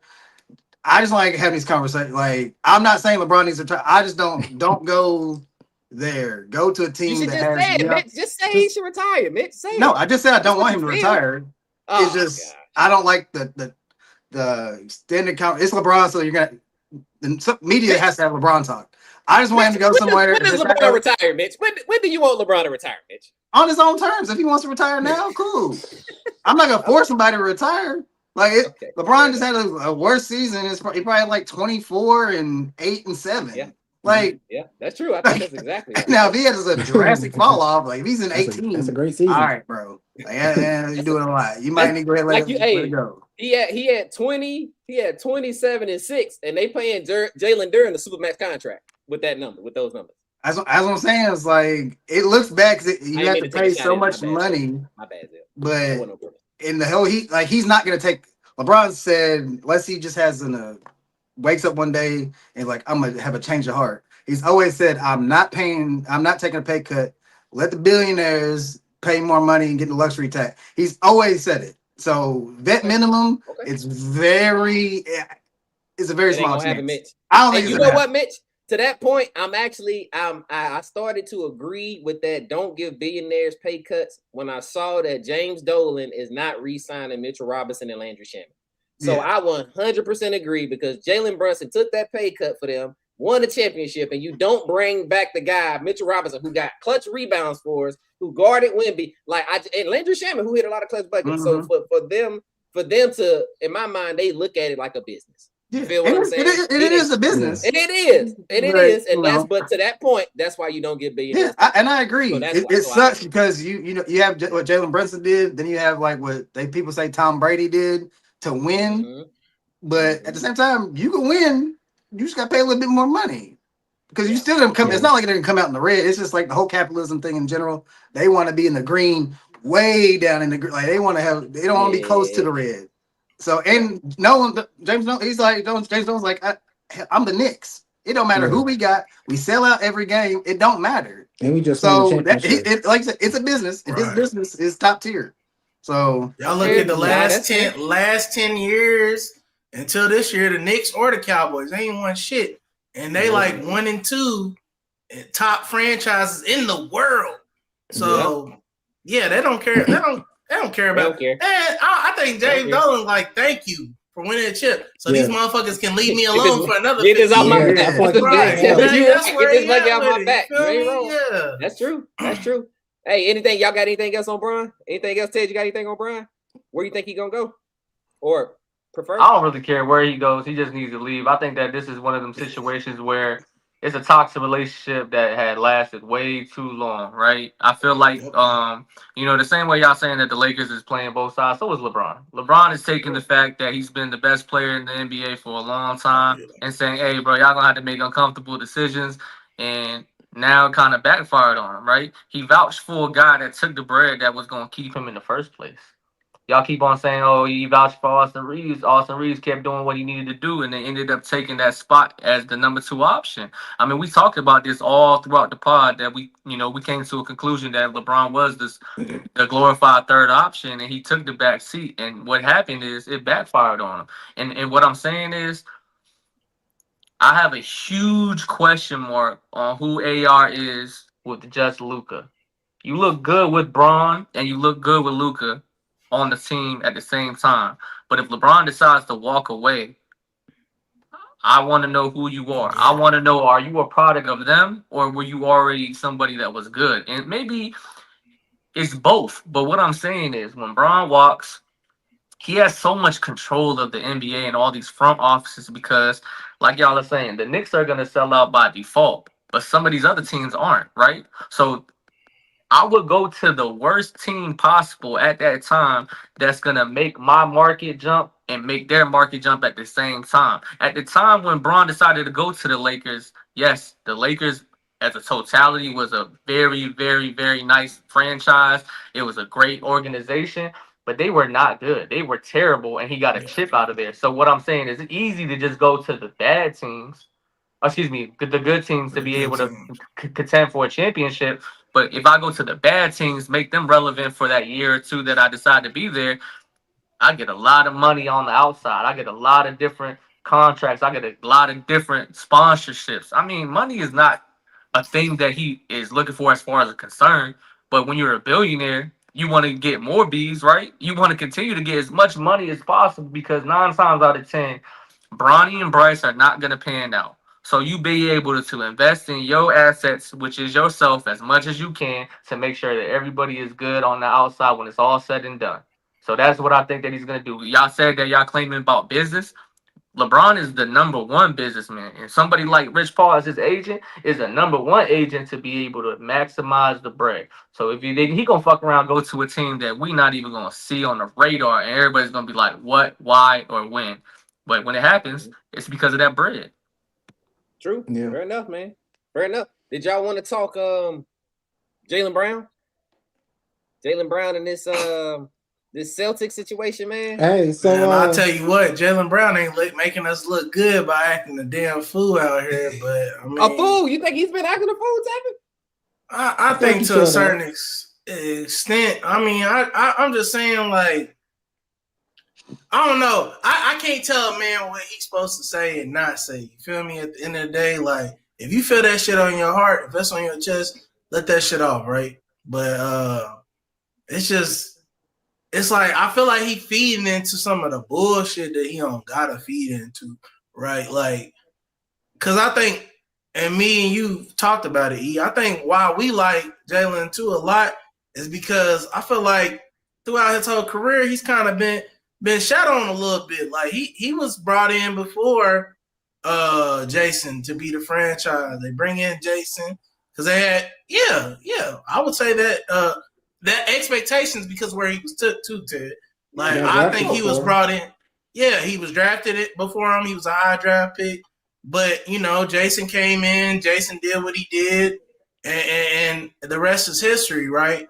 And it's always that argument, who's the better player? And this just happens all the time when you got a duo, this upper echelon, where both of them, if not one of them, is team one, all NBA, the other one's team two. Then you're going to start having them arguments because people just like different styles, right? Where I'm at with it, though, is just I've seen some of the, like, whether he's going at Bobby Marks, Stephen A. Like, I see some of the things he was upset about, but a lot of the people really wanted him to win. So I don't know what he's pissed about in certain situations. To me, the only people I would be mad at is the Celtics, because, like, why is all this shit leaking out? Like, if y'all fuck with me the way y'all say y'all fuck with me, this shouldn't even, that shit should be dead. But even your boy who used to coach, that's the president now, Stevens, yeah.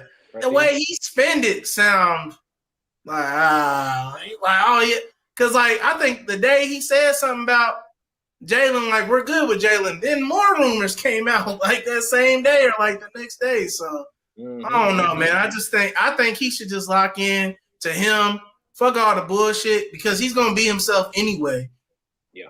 But feeding the negative shit, maybe he's doing it on purpose. Maybe he's trying to lure his let me say this, bro. I don't think he's doing bullshit. I think he's calling out bullshit. I think they're trying to get over on him. I think the powers that be have started to work against Jaylen Brown the same way they did John Morant. And the crazy thing is, Jaylen Brown ain't really did nothing but speak his mind. He ain't said he never asked it for a trade. He never asked for a trade. He just said he had his best season, and for some reason, Stephen A. Smith took that and he spun it however he spun it. So the reason I say that the powers may be right, the powers that be are working hard on Jaylen Brown is because when that Bobby Marks dude came out and said, well, an analyst told me that they view Jaylen Brown as the 7th best player on the team. I said, y'all playing around. Oh, y'all talking in the whole league, though? Yeah, I said, y'all talking some bullshit, bro. He was top 5 MVP candidate for damn near at least half the year. And then you talking to me. See, this is why I hate that, and this is why I hate that analytical shit. This is why I hate that overly analytical stuff, because you can pick an analytic and say this is why this player should be on the team. Or you can go find the worst thing and say, well, look at this. Look at his off the court. And I'm like, listen, bro, when you watching basketball, whoever this fucking analyst is that had that to say about Jaylen Brown, he needs to be fired. We need to go review everybody he done picked up. We need to go see everything he done ever touched. Because if you telling me that Jaylen Brown looks like the 7th best man on the team, you clearly don't watch basketball. You clearly don't. So for me, I think Jaylen Brown is defending himself, and he's educated enough to say what he mean and mean what he say, and they don't like that.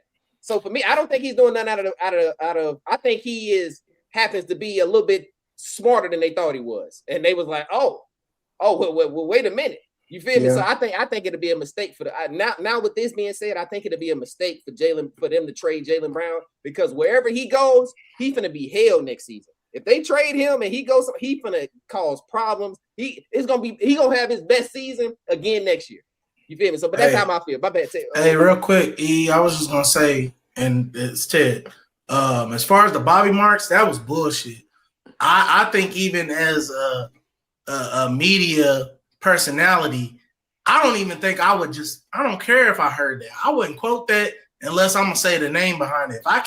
If I can't like spec my source on that one, I'm good. I'm leaving that untouched. But what Stephen A. said to him, I think that's just a more old school mentality, which I'm not so opposed to. Because I don't want to hear you had your best season on a year where y'all didn't achieve any of the goals y'all set. Like, to me, that's just my competitive nature. And I feel like a lot of people can agree with that. Like, I don't care how good of a season I had. If we didn't win the chip or we did it, I'm pretty sure Kobe wouldn't have said my 05 or 06 season was my best season ever, even though he was chilling. You feel me? Because we didn't achieve the goal that he had set for himself, in my opinion. Ted, my only response to that, Ted, I'm gonna let you go, Ted, because I know Ted raised his hand. My only response to that is, the reason I can say that is because I know how y'all looked at me going into this season. So we looking at the finished product. Before we got into this season, if you would have told me we lost Drew Holiday, Jason Tatum, Kristaps Porzingis, and Al Horford, that we would be a number 2 seed in the East, and I would be an MVP. None of y'all had us winning 40 games. So for Jaylen Brown, when he says that, I'm taking it as I'm talking to y'all. I ain't talking to Jason. I'm talking to the organization. I'm talking to the media. I'm talking to y'all thinking that this year was going to be a tanking season. I ain't doing that. Hey, but he did say that, though. He did say that. Oh, he did say that? Basically, he said that everybody in the locker room agreed that was kind of how that season went. But then other people were saying, you still kind of shouldn't have said that to the public. But y'all could have agreed to that in the locker room. Because he said, like, all y'all basically gave up on us. You know what I'm saying? Y'all didn't think we was gonna do anything. We finished number 2 in the East. Like that is something to talk about. That is success. But to be like, oh well, you lost in the first round. So why are you talking about that? But I even think about Stephen A. Smith's job is to talk sports. So when you say something, when you do something, and he speaks on it, no matter what he says, just let him speak on it. Like when you going out talking about F. Stephen A. this and that, like that's the crazy. That's bad. And other teams are looking at that because it's like I don't want that type of media attention on my team. You know what I'm saying? Because that's negative. But we just seen a fun team in Charlotte who enjoy all that antics and stuff like that. So when I look at Jaylen Brown, I feel like the Charlotte Hornets would be a great team for him to go to. Like being close to his hometown, Atlanta. They just got rid of LaMelo. You got Nas Reed over there. I think them Pelicans, I feel like those like the teams where he can show that, hey, this team finished 10 last year. I'm gonna show you what I can do. So I feel like that's what Jaylen Brown, that's what kind of team he got to go to show that he's that guy. Because you send him to another team, let him be the 1A, 1B type of guy. He don't want to be in that situation no more. He wants to be the main focus guy, and he wants to show y'all he can take that team to the next level. That's what he wants to do, in my opinion. What's up, Ted? What you about to say, Ted? I think that with Jaylen Brown, I get what y'all saying. I hear y'all. But I think with Jaylen Brown, he did the 3 things that you want to do as an NBA player in general. Win, consistent with your stats, and get the money that you deserve, right? And him doubling down on being able to value himself and want to put him in a situation to continue to do that. And also on top of that, happiness, and all he's doing is calling out the masses. I don't think anything is wrong with that. I think that he just went about it in a emotional way, right after the season. I understand that, but he's a threat. He's an educated man of color. And he knows the system. He knows how the front office is. And y'all saying, well, he should have a communication with the front office. Maybe he has. Maybe he's talking to deaf ears. So the best option was put everybody on blast and let ESPN and all these major media outlets talk about it. And if your competition in regards of we don't want to take that risk to be able to go to the next team and we don't want that attention, if somebody like Ja Morant, Zion, and Ant having all that outside noise, I'm willing to do that because I think that I'm better than all 3 of them. So y'all are going to have to take what it comes with. No matter what I think and what I say, y'all know that this shit is real on that court. Y'all know that if y'all make me happy, I'm going to perform for y'all organization and do what I need to do. You get what I'm saying? And that's the thing, right? I seen a silly comment last week and I wanted to address it. It says something about, well, I seen the panel and I was going to support it until I seen this Asian dude. And this is before them even knowing who I am and how I double down and I speak for any man, woman of color. They look at Jaylen Brown as a threat to be an educated black man, not just an athlete. They want to put you in a box to just be shut up and dribble. And Jaylen Brown is pushing that narrative and putting a lot of pressure on the front office and the NBA. And people are mad. He made his bread. He's still a bona fide top 8 player, no matter where you want to rank him. And he made the East Celtics number 2 seed, bro. There's a lot of things that he exceeded expectations, and they're mad because he has a voice behind it. Oh, well. Yeah. I'm willing to wear that jacket and stand for what I believe in no matter what. Because at the end of the day, whatever team that I decide to go, or if I stay with the Boston Celtics, I bet you TD Garden is still gonna sell out because of me. I bet you wherever I go is gonna sell out because of me. It's not just gonna be with Tatum. It comes with it, bro. It comes with the territory. If you're willing to fight for what you believe in, I'm with that shit, regardless. Yeah, I seen somebody say that the Brad Stevens, the GM, is mad that Jaylen Brown. They were supposed to be tanking this season. The Celtics were supposed to be tanking for this draft, so they was like he was taking it. I was like, dang, I ain't think about it like that. But it did go viral on TikTok. People saying he's supposed to be tanking this season, but the shit illegal now. So what are you talking about? You moving shiesty? Yeah. No. Last season, bro. I mean, this past season, Ted. Yeah. I'm with you, yeah. right? Oh, so okay, now, okay. so yeah. But I mean, bro, at the end of the day, if we tanked and I played bad and I just gave up games or whatever case to be, who then the fuck wanted me?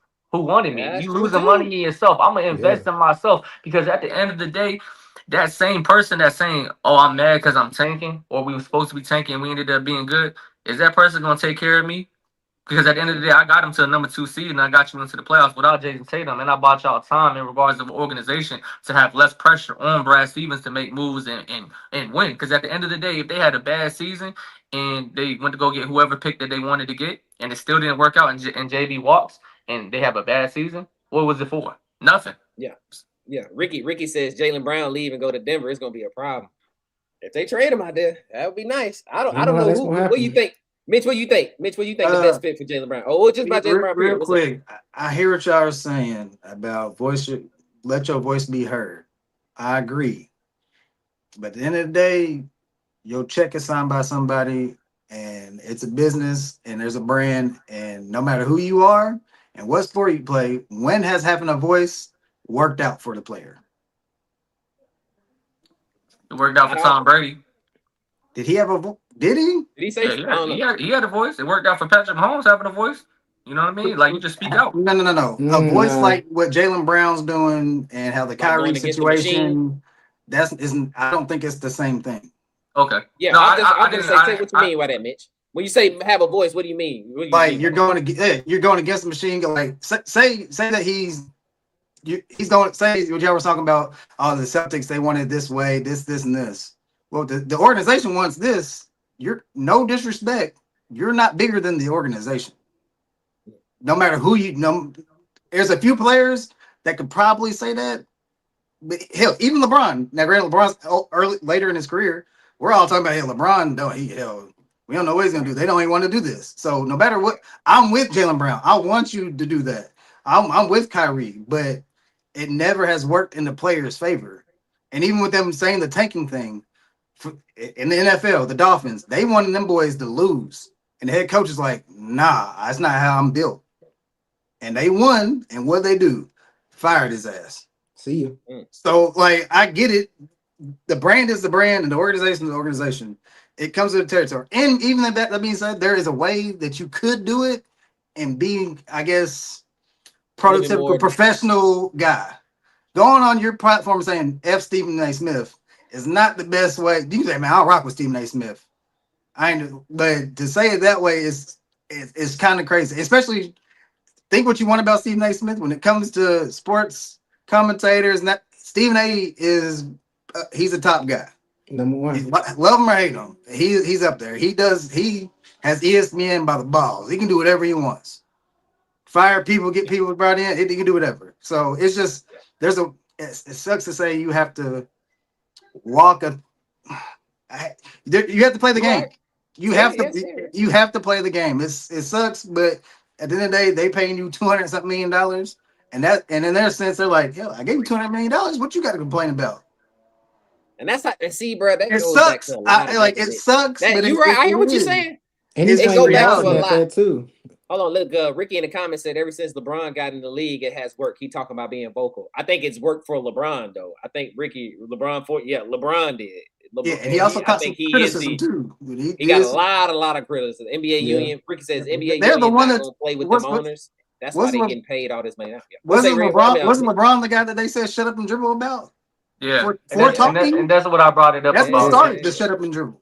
So I mean, Kobe made some noise with the Lakers. He wanted to get out. He said he wanted to go I mean, they said that he was going to leave at one point if they didn't continue to give him help. And what they did is they brought him help. And what I'm saying is, you know, the top echelon guys, I get what you're saying, Mitch. The 1%ers versus the mass majorities of athletes, it's not good to be able to put yourself in a tough situation. It's like just kind of hush your mouth to be able to get paid. But he's got paid before, and at the end of the day, he is who he is. And whether he decides, or excuse me, whether the organization decides to trade him or keep him, he's going to continue to be a really good player in the NBA. He's going to continue to get paid, and until he retires, he could go away. He could go about the things that he's doing towards the media a way better way. I'm with you. I support that and 100%. But I mean, like I said, if you feel strong about something, maybe you should just be able to deliver it differently, but you can still be able to stand up for what you believe in.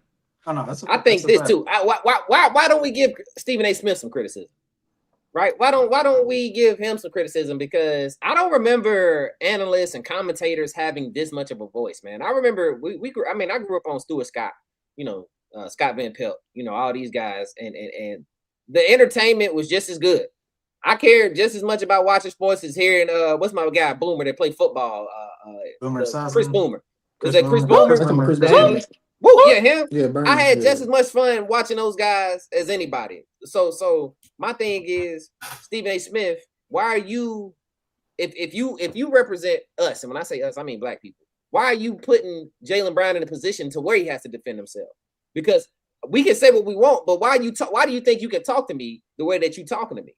Because I hear it. I know we all kind of talk like it's the NBA, it's you're the organization. But when it comes to Jaylen Brown and Stephen A. Smith, I'm gonna say that they're peers. I know you. You can come talk to me. So why are you making your name off disrespecting me? And then I know we saying, oh, it's just sports. When you talking about what's up, Taylor? Let's talk to me, Taylor. I was gonna say I don't agree with that because what's up? I watch a lot of First Take. I fuck with Stephen A. He's always been a fan of Jaylen Brown. This is the one time he really called him out. And again, I'm trying to look at it from both sides because I understand why Jaylen Brown might feel away. But we talking about Stephen A. What's he like? 59, about to be 60. That's around the age of my parents, my uncle, right? Like, that's an old school mentality. They built on that. Like, they don't want to hear everything is win, championship, right? So when he made that statement about it, he just didn't agree with him. He didn't say he was a sucker, bitch ass nigga, and none of that crazy shit. He was just like, we don't want to hear that. And that's when Jaylen Brown, he got in his feelings and he took it left. But they've done interviews together. Like, they've had talks. So I feel like, and this is the thing too, it's a different media space, like you said, E. This ain't the first time Stephen has done this stuff. Stephen A. had issues with AI at one point because he said something that AI didn't like him saying, but he also told him, bro, AI, I know so much shit about you. The crazy shit that I could have said if I was trying to make a name on myself is way worse than this. Like, I only covered what was out there in the sport. It's stuff you did, not something that was a secret or anything like that. So I think too, like, we got to have a balance, bro. We can't be so sensitive to it's criticism. I get criticized all the time. I might not like everything I hear, but sometimes you got to sit back and listen to what was really said. Was you really disrespected or was your feelings hurt? Because those are two different things. That's a fact. Okay. Yeah. I ain't mad at it, Tim. I'm mad at it. Man. Like, I thought you were about to say something. Oh, no, okay. I'm saying though, because like, I mean, I just a little pushback on that statement. I mean, what top 10, top 5 athlete has Stephen A. Smith really, really supported all throughout? Bro, he's at odds right now with LeBron. He's going back and forth with Jaylen Brown. He had issues with Allen Iverson. He used to slander Kobe when it comes to the scandal and things of that nature. Like, we living in an era where it's not just about being sensitive and feeling like you disrespected or not, bro. They always gonna fall in love with the lie or the rumor more than the truth, bro. The truth don't sell. The truth will never sell. And truth is either your side, my side, and the actual truth, right? That's the balance that you talking about and you asking for, Tev. And all I'm saying is, when the last time it's been a top athlete that Stephen A. support throughout their entire career? Like, he's supported and had, oh, this person's really good at basketball, X, Y, Z, and then if they have a bad season, he's the first person to give up on them. He's the first person to say the Knicks is not going to do what they need to do. He was one of the first people that said JB had the nastiest contract in sports history. And then when the Knicks won, he's like loving them. So he's a fair weather fan, he's a fair weather analyst, and he's a fair weather person. I don't care if this person is number one in the media that we run it with. My job is to debunk the bullshit. I'm not just gonna sit there and listen to somebody say something because they're popular. That don't mean what they spewing out is bullshit and negativity and just to entertain the masses. That our job is to debunk all of that. The whole point that me and E got together on the phone was to be able to debunk mass media and all the cap that they push. And all we doing is calling them out. And whether it's 1,000 people that hear us, that's 1,000 more people that we could change the way that they think versus the millions of people that think the same way that Stephen A. Smith. And I'm not saying that he doesn't have good takes and he doesn't have good supporting things that he talks about. He's an educated man. But so are we on this panel. And that's all I'm saying. It's okay to have two different of opinions without disrespecting. All I'm saying is he be capping and he uses his name a lot to be able to push whatever he believes in and wants everybody else to believe in. And I'm not falling for it. And if you call me a victim for that or call me a op or whatever the case may be, so be it. I'm willing to die on that hill. Yeah. Hey, I don't have a problem with how Ted feels about that either. I was just saying in the chat, Tevin, they was agreeing. Yeah, I seen that. But I'm going to say this. I don't agree with everything Stephen A. says. I don't know if I gave you that impression by what I just said. So let me clear things up. Stephen A. talks a lot, even outside of sports. He's political. Yes. That's a whole nother world. Straight shooter. Where I don't agree with him on a lot of those takes. But again, my growth, Ted, what I've learned too, as I've gotten older, is I don't have to agree with somebody to respect what they feel and to also respectfully disagree with them. That shit I've grown on. Because I've had conversations with Republicans. I'm a Democrat, and obviously this is a sports show, but I'm gonna just keep. And I feel you, Zell. I'm gonna just put it out there though. Go ahead, Dave. But again, because I don't like to put myself in a box. Before I had that conversation with a Republican that I worked with, and I love that dude. He was cool as fuck. And when I found that out, I kind of looked at him sideways because of shit I've been through and shit that has affected me, right? But when we had a conversation, I was like, we don't agree politically, but it was respect there. I don't think Stephen A. disrespects people. Him and LeBron, they don't like each other. That is a well-known fact. They probably hate each other. So that's fair. You brought up Kobe and you brought up AI. They love him. They literally love him. They just had a disagreement. And they've stated that on camera. You can go look it up if you think I'm wrong. They fucked with him tough. That was a different era too. This is a new era, Ted. This younger era, they really sensitive, bro. Like, they do not like to be criticized. And that's some shit. We got it worse. I think there should be a balance, though. I will agree with you in that sense. You don't have to shit on everybody to make it. Like, I feel like Stephen A. gets flack, too, because he's associated with Skip. And for the most part, we can all agree, Skip be on that bullshit. I think Skip is entertaining, but Skip be on that bullshit. And some of that shit goes with Stephen A. too, but even with the Knicks, he loved the Knicks. He's a fan. He can't be biased. I mean, he can't be unbiased when it comes to that shit. He's a fan, bro. Any of us, when our team is doing bad, we low-key crash it. Maybe not you so much, Ted, because Kansas City fan, y'all been having a lot of success. I feel you, but you gotta think about this, bro. The man hadn't seen the chip since he was like a child. So, of course, he's going to feel some type of way and talk crazy, but yeah. All I'm saying is if somebody felt disrespected, that's one thing. But you can't be in your feelings about criticism. And at the end of the day, these are people that have each other's contacts. They both can easily reach out to each other.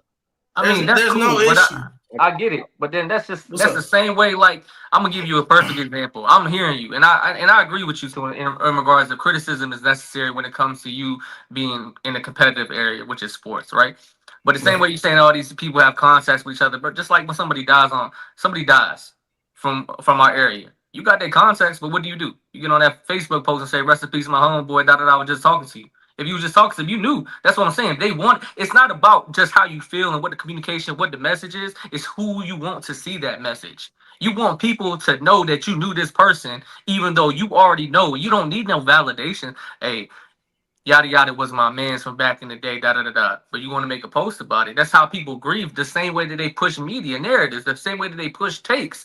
It's not about what they say and what they feel. It's about who they want to see what they feel and what they want to say. Because that's what sells. The views is what's gonna sell. That's what I'm trying to tell you. You said there's a line of communication, but they don't get used that way when it comes to the space that he and we are in. We are in the space that we want to be able to get to a point where what we saying, people are tuning in. Like bruh said earlier, this is church for him, right? So we take pride in what we say. We educate what we do. We be able to do research on the topics, and we push how we feel. Whether I agree with Mitch, whether I agree with E, I don't care. I'm gonna say what I say, and then they're gonna make that decision on who they believe in and what side they want to take. That's what I'm saying. You can have these particular options. Is what do you use and when do you use it? That's what I'm saying.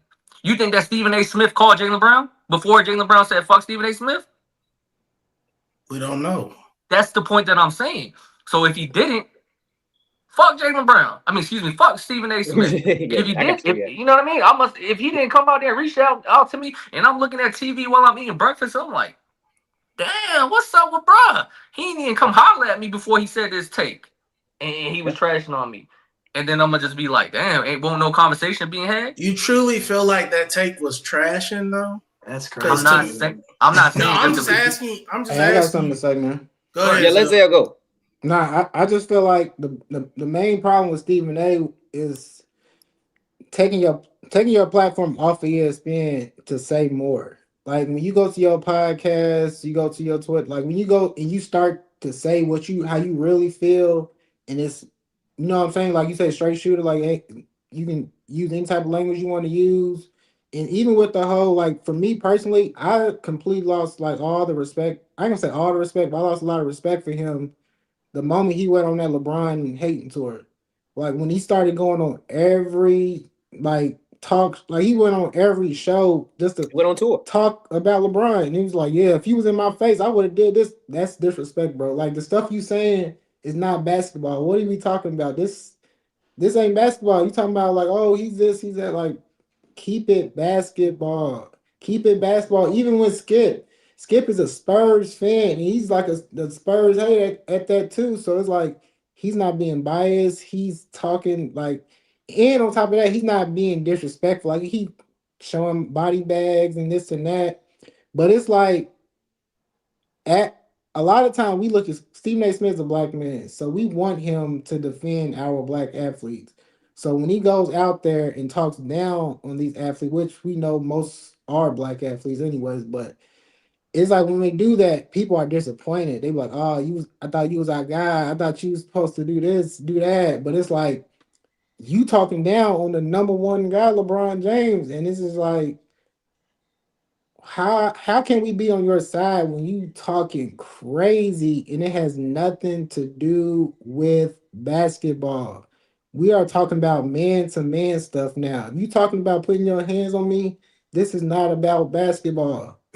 Like you know what I'm saying? True. Like That's real, like Zell. me talking to Hey. you, addressing you about my son. I'm talking to you. Like this ain't got nothing to do with ESPN. This ain't got nothing to do with no outside shows. I'm talking to you as a man, and you talking about, oh, you want to go on the show? Yeah, I would have did this to LeBron. All right, bro. That's when That's when everything you goes lose. out the window, and we start to look at your other takes different. And even with the Jaylen Brown thing, so when he was praising Jaylen Brown throughout the season, Jaylen Brown's family was basically thanking Stephen A. Smith for defending Jaylen Brown throughout the season. So I feel like Stephen A. Smith is offended because he felt like he was on Jaylen Brown's side, and for him to talk down, I think that's the reason why Stephen A. is going the way he is about Jaylen Brown because he's like, I was on your side, you still talking down on me. So that's how I feel with the whole situation with Stephen A. Smith. Okay, Mitch, you got something before we go? Yeah, man. I got a lot to say because what's up? Go ahead. I can't believe that I'm going to defend Stephen A. Smith. Let's go to Zel's point about talking about Bronny. Is Stephen A. Smith the only black analyst that said something negatively or said that, oh, it was nepotism or this and that? I'm pretty sure people on this pod might have thought that LeBron didn't deserve to get drafted where he was. That might have been a thing. So we're putting him on a platform. He can't speak what he really thinks. He should say this. Or speak your truth. That's your truth. That's what you think.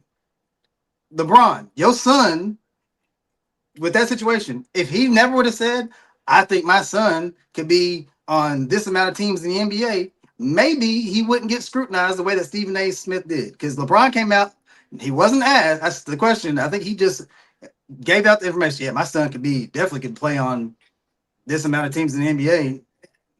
Bro, you're doing a lot. And it comes with criticism.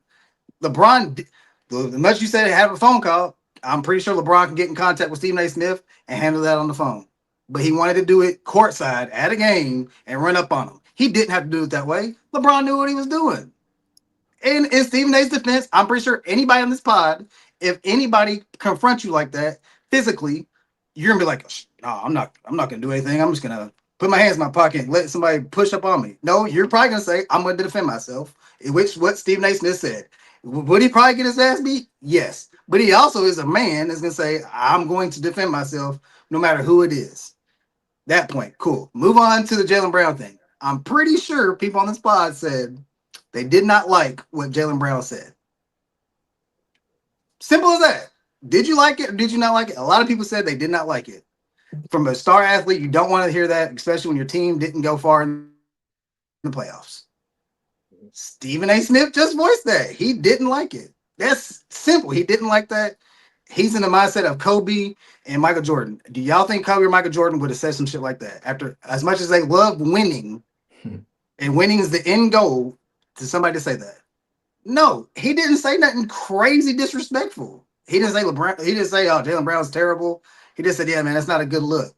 He shouldn't say that after he's already won a championship. How is that better than the year that you won a championship and Finals MVP? How is that better? That's all he said. And in context, Jaylen Brown cleaned it up later and said, "Well, what I meant was everything we had to overcome." And if Jaylen Brown didn't say it on his stream, like you said, oh, well, Stephen A. Smith went to his own platform. Did Jaylen Brown say that in the NBA press conference? No. He went to his crib, got on his camera, and he said it. So it's the same thing. He just retorted what he said. Jaylen Brown didn't have to say it at all. He didn't have to say that. He could think it, and technically, he probably does say it to a lot of people. Yeah, man, that shit. I'm that guy. But you don't have to put it on. You don't have to stream it. And back in the day, Michael Jordan, Kobe, they probably thought the same thing. But social media is different, and I get it. I'm pretty sure Jaylen Brown, he just didn't think he was going to say that, and nobody was going to bat an eye about it. I'm pretty sure he thought it. Like, y'all think he's very intellectual person. You don't think he said that without it being a story. You got to understand. Well, yeah, I'm with you, right? Because look at the environment, the situation he was. He was on stream. He knew that 9 times out of 10 it stemmed from somebody else sparking the conversation, and he read the comment and he answered it. Could he have not answered it? Could he just acknowledge it and ignored it? Yeah, for sure. But I think it was one of the heat of the moment. Like I told you, he was emotional about the loss and losing to the Sixers, and he had a lot to say about Joel, and it just kind of stemmed on the emotional tour. So the things that he said, delivery-wise, do I feel like he should have held his tongue on some of these things? Yeah. Do I feel like he shouldn't have said the things? And like you said, when you say things, when you are a polarizing athlete, you are open for interpretation and also criticism. So he put himself in that particular situation. But I think that both parties are sensitive. Both parties are emotional, and both parties are trying to be the more petty one at this particular point. How can I one up the other, right? So I'm with you in regards of when you initiate whatever conversation or answering a question, even though you feel like it may be harmless, it's polarizing enough to have a topic for us any other spaces of media, and Stephen A. Smith to be able to talk about it. So yeah, continue to pop your shit, Jaylen Brown, because I want to continue to have a job on this pod. Yeah, and Hey, let's be man, honest, it's Stephen A. 2022. been Go ahead, way more Mitch. disrespectful before. For sure. The shit that he says about Kwame Brown. Oh yeah, There's levels, crazy. bro. All he said was he it's true, but it's still crazy. Hey y'all, just remember too, it's 2026, bro. The reason podding, streaming, all this shit is popping because they like our personality. So we can't sit up here, just like y'all said, we can't say shut up and dribble. We can't tell a commentator shut up and commentate. That like people like what we bring to the table. That's why we all active right now. Now again, we have to work on the respect levels, and I think what kills us in 2026, it's a fast-paced media, bro. Like everybody wants shit like that. Everybody wants shit like that. So sometimes you overspeak, you overstep, and you might say some shit that rubs somebody the wrong way. I know me personally, I just talk aggressive. So I be pissing people off. And sometimes I don't even intend to do that. But once we have a conversation, chop it up, I'm like, damn, I see where you're coming from. That wasn't even my intent. I was in my tail bag, you feel me? And you caught a stray that wasn't even really meant for you. It was just, I'm just directing my shit off. So that's all I'm saying, y'all. We can't be so sensitive because it'll create one little battle will end up being a war because we went off without having conversation. I just think if we got platforms, we got direct context, it shouldn't be all that. Man, I don't like doing that back and forth shit anyway. Put a stamp on it with me. Like, me personally, I want to have a conversation. Let's talk about it, especially if that's what my bad, we get real political. That's what Obama told Steven Jackson them. He said, people talk like that on the internet, but when it's time to see me face to face, they don't be having that energy. He talking about that to my face. He said when they see me. So that was good, man. The people liked it. Zel, real quick before we get up out of here, what you got to say about FIFA World Cup, man? FIFA World Cup, man. All right, man. Bro?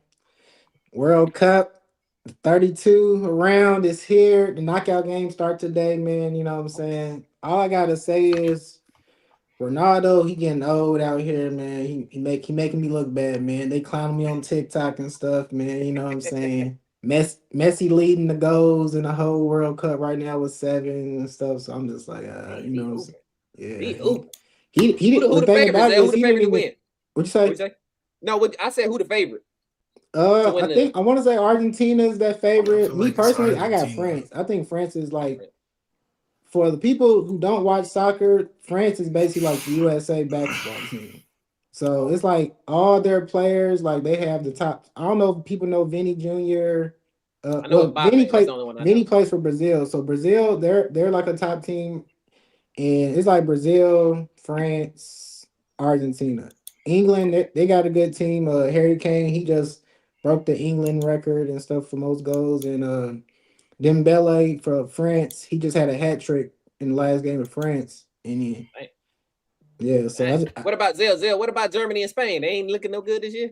Spain's one of them top teams too, but they their star player for Spain, he's 18 years old and he's been looking real shaky out there and stuff too. So it's like Spain as a collective, they can win it, but I feel like anything can happen now because even seeing like a DR Congo, that type of team, they shocked the world. They just made it too. So I think it's a lot of good stuff going. You know what I'm saying? I hope Ronaldo gets it together because Portugal, to me, Portugal. It seemed like they weren't getting off that peel to Ronaldo. That's what I'm saying. Yeah, I feel like it's the teammates. I feel like his teammates a little selfish though. He got some selfish teammates. You ain't crazy. He LeBron now, bro. We ain't tired of seeing you, bro. I mean, honestly, but that's what it is though. Ronaldo's 41, so some people kind of like. I'm tired of it. I was thinking 38. 41 is crazy. Messi buddy don't look now, so Messi's a younger one. Messi. Quick shout out. Tennis Wimbledon starts tomorrow as well. You know, all the qualifying is over, so it's about to be some real good matches and good opportunities to make that chicken tomorrow. That's what he talking about. He talking about FanDuel, man. But listen, real quick though. Real quick, I wanted to ask the panel, man, because we didn't really talk about it, and I just want to do a small segment on it. So Are y'all shocked by any of them pieces that got drafted in that particular order? Like, how do y'all? What's y'all instant reaction of the NBA draft class? And do you feel like anybody shocked you in that lottery? Ted, you want to know something funny? Hold on, Ted. Somebody, go ahead. Ted, hold on. Let Zel, he talking to you. What's the big dude name that scored like 4 goals, look like a Targaryen from Game of Thrones? He must be talking about Erling Haaland, play for Norway. Oh, Haaland. He got the who he play blonde for? hair and stuff. Who he play for, Zel? Norway. Okay. All right, my bad. Go ahead, Zel. Tell me what you were saying. No, you straight. Man, so in my fantasy, like I'm in a fantasy football league. I've been in there shit like a decade or some shit. And one of the homies, he was mad. He was shocked. He was like, I can't believe Michael Brown got drafted before Darius Acuff. And I was just like, nigga, Michael Brown is cold. And like he got all the measurements of what people look for. I mean, pause me, pardon my left. Measurements is not insane. It's in context. But whatever, pardon my left, pause. But yeah, you feel me? He meets the eye test for the NBA. So, and it's the Nets too. I'm like, you mad A-Cup didn't go to the Nets? I mean, Nets, Sacramento, pick your poison. These are both bad franchises. They gonna have to put some work in to make these teams better anyway. But I thought that was funny when I seen that in the group chat, and I was just like, bro. Did you have a problem with any of the other orders? I didn't. So me, order-wise, so first I want to say this about Darius Acuff. I know people give the Kings a lot of flack. They produce a lot of good point guards. That's all I'm saying. So if you want to go somewhere and be a point guard, we talk about, De'Aaron Fox, Halliburton, Isaiah Thomas, 5'9" Isaiah Thomas played for Mike Big, Jason Williams, Big O.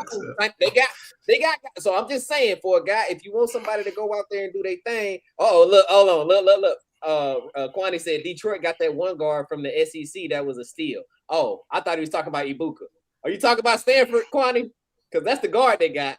Did y'all get an SEC? Bro, please, bro. Can we not talk about this on wax, bro? I already know this shit about to go another way, bro. Kwani just said it. He just made. I'm gonna slide past it, but if no, bro, I already know EJ about the OD, bro. But you talk about surprise. So I think I want to say this. I'm gonna jump out the window. Give me Braden Burris for Rookie of the Year, man. I got Braden Burris. Arizona kid. Rookie of the Year. I'm going, the one that with Arizona. What he get drafted at 10? He went at 9. He went 9 too with the Bucks. Okay. He went 9. It scares me. It only scares me because going out there to the Bucks, everybody's fighting for position now. Mm-hmm. So you got Ryan Rollins, Hero may get traded, but Jaime Jaquez. They just got a whole Nate Ament out there. They Osman Dang. They got a lot of just. Hey, bro said in the chat. He's talking about Ibuka. yeah. I think he is still too, Kwani. I do think Ibuka is a steal, bro. But I got Braden Burris. Now I will say this: Cam Boozer, you got the Memphis. You got all the opportunity in the world to prove everybody wrong. Yeah. Ain't shit going on out there in Memphis. Okay, I think their best player right now might be Cedric Howard. I mean, because Zach Edey. Yeah, Zach. Whoever you want to pick. Honestly, so we saying John's gone. John's gone. Yeah. John. They are. He got to be gone. They said Ja is so much, he can't be any more available for trade than he is. That's how they talking behind Ja. They was like, we are trying to get rid of him. So, but nobody want him. Okay. Nobody want him though. So Barrios for Rookie of the Year. Caleb Wilson gonna have a green light too. You're right, Kwani in the chat talking about Caleb. But Cam Boozer got every room to prove me wrong. So that's how I feel. I think Boozer. So going with that. Well, let's stay right there then. Since you wanted to modify that, let's stay right there. So you got Barrios for your Rookie of the Year. Who's your bust? No Diddy. Oh my! Listen, man. They gonna get mad at me. I ain't gonna say a bust. Hold on. Let me. How good can AJ DeBanza be out there with Damn. I ain't saying a bust. I'm not saying a bust, but just walk with me. Walk with me, fellas. Walk with me. It's the same question I had for y'all about Dylan Harper. Okay, you finna get on the team and you playing with a bunch of. You got Trae Young, you got Ant Davis, Keshawn George was no slouch. Alexander Sarge coming into his own.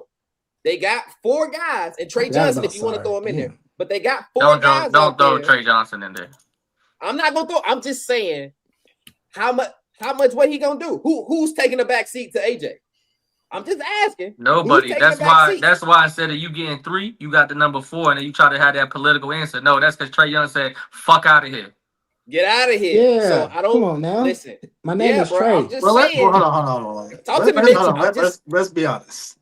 Come on, Mitch. I rock with Trey Johnson, Texas boy. Okay. Dude, okay. Keyshawn George, whatever. Cool. I am the number 1 pick. Get up out of here, boy. What are you talking about? So he's there. They have to take his back seat. Period. Mitch, that's what we said. And Davis was a number 1 pick. Trae Young was a top 5 pick. Alexander Saul was a number 2 pick. We got everybody out here. We all lottery. If they healthy, that ain't one. You took the most recent one. If he healthy, AJ number 3. What you say, Zell? I said if they healthy, AJ number 3, meaning like options like AD, Trey, like whoever 1 and 2 or whatever. I feel like that third option should be AJ. Should be. See, yeah. And that's, but that's, I mean, that's regardless, I think he can get 20 at least. And Zell, I'm not saying he's a bust because of talent. I'm just talking about situation. I'm just talking about the team that you own. Where when are you gonna get your touches? Because if Keyshawn George is coming off the bench, Keyshawn was their main scorer last year. Yeah, so is he? That's why. It's just a lot of AJ talent out there. The ball before that's all I'm saying. Yeah, that was cool. I'm here now. I'm no one pick now. Like, hey. Listen, hey, that's the same shit Dylan Harper told De'Aaron Fox. It's cool. I'm taking it. So is AJ gonna be? How good can AJ be? I'm not saying he's gonna be a bust because of talent. I'm just asking. Okay. I actually kind of feel the same way with Darren Peterson. Whoa.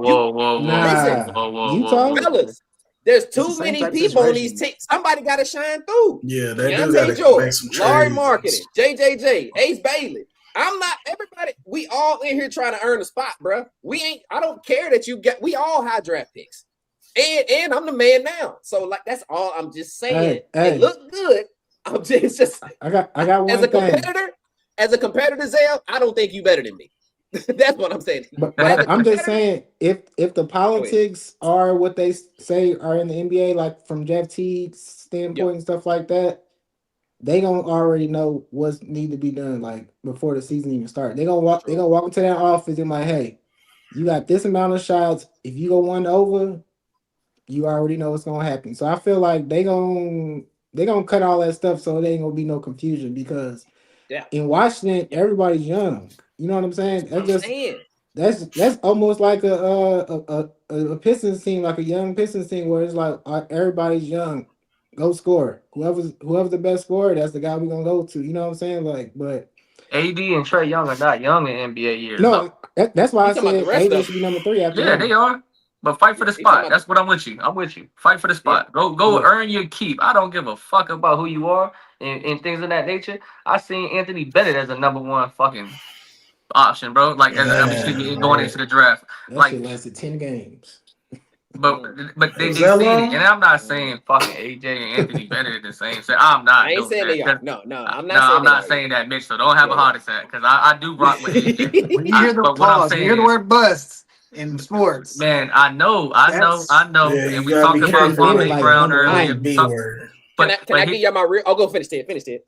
No, I was my rookie of the year. Taylor Wilson, bro. Rookie of the year. Okay. If I had to pick another bust, if I had to actually pick a bust, and I'm really big on this guy, I think it might be Michael Brown Jr. I think it might be. Wow. The only again, Mitch, it's not a talent, bro. They just got Julius Randle, bro. They got the 2 worst motherfuckers on the team for you trying to be who you are. They got Michael Porter Jr. and Julius Randle. Who's gonna let Michael Brown Jr. handle the ball? Because as soon as he get up off that motherfucker, it's going to. It's gonna be a bad shot 9 times out of 10. I'm crying. It's not because of Michael. It's because of who you playing with. Yeah, he got the shooters. He got the 2 motherfuckers. MPJ can't bring that ball up the court. I better not ever see Michael Porter Jr. and Julius Randle be player development guys after they retire. Come on, man. I'm with you though. I'm with you. They ain't never seen a bad shot. Both of them. You got 2 like that rookie they had from last year. Igor. Something like that. Yeah, he was. It's gonna be tough. Or I may go. If we talking about bust, Yaxel. I'm talking lottery. If I'm picking Yaxel, we've been hating on Yaxel since the. Now hear me out. There's a different reason I'm hating this time. Different reason. You went to the Warriors. He don't like rookies. Steve Kerr don't like rookies. So not the age of a Jackson rookie, came though. out. Say what, Zay? He not the age of a rookie. He a super rookie. Yes. That's what he is. Super season.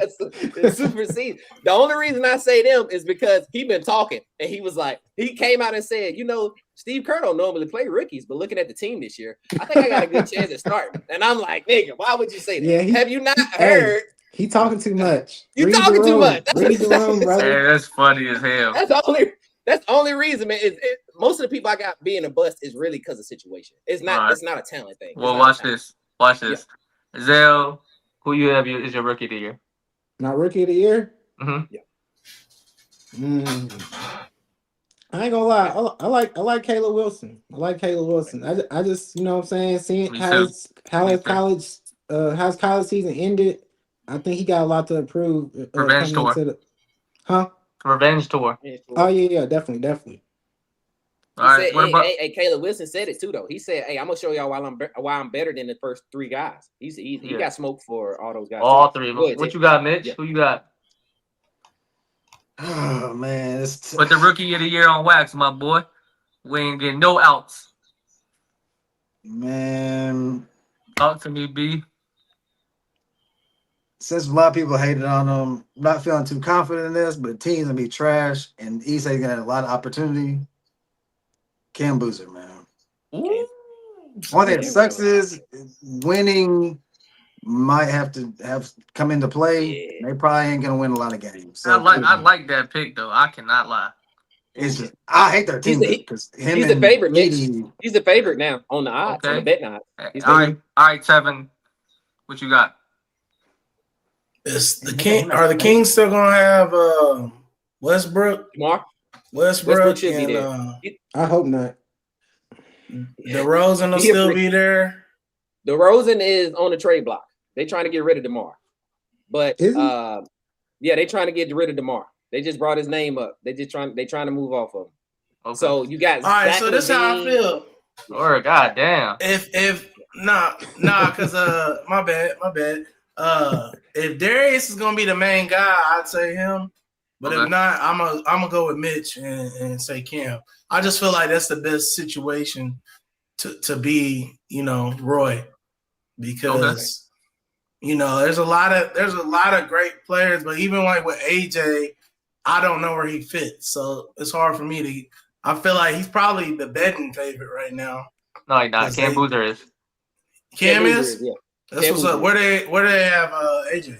It's like Cam, AJ, DP, and then Caleb. Okay. I figured he'd be high, so I wouldn't want to take him for what the value is. Just because you gotta understand, like, how often are they gonna call your name? You get what I'm saying? Like, exactly. Like Boozer has a lot of gravity because of his father.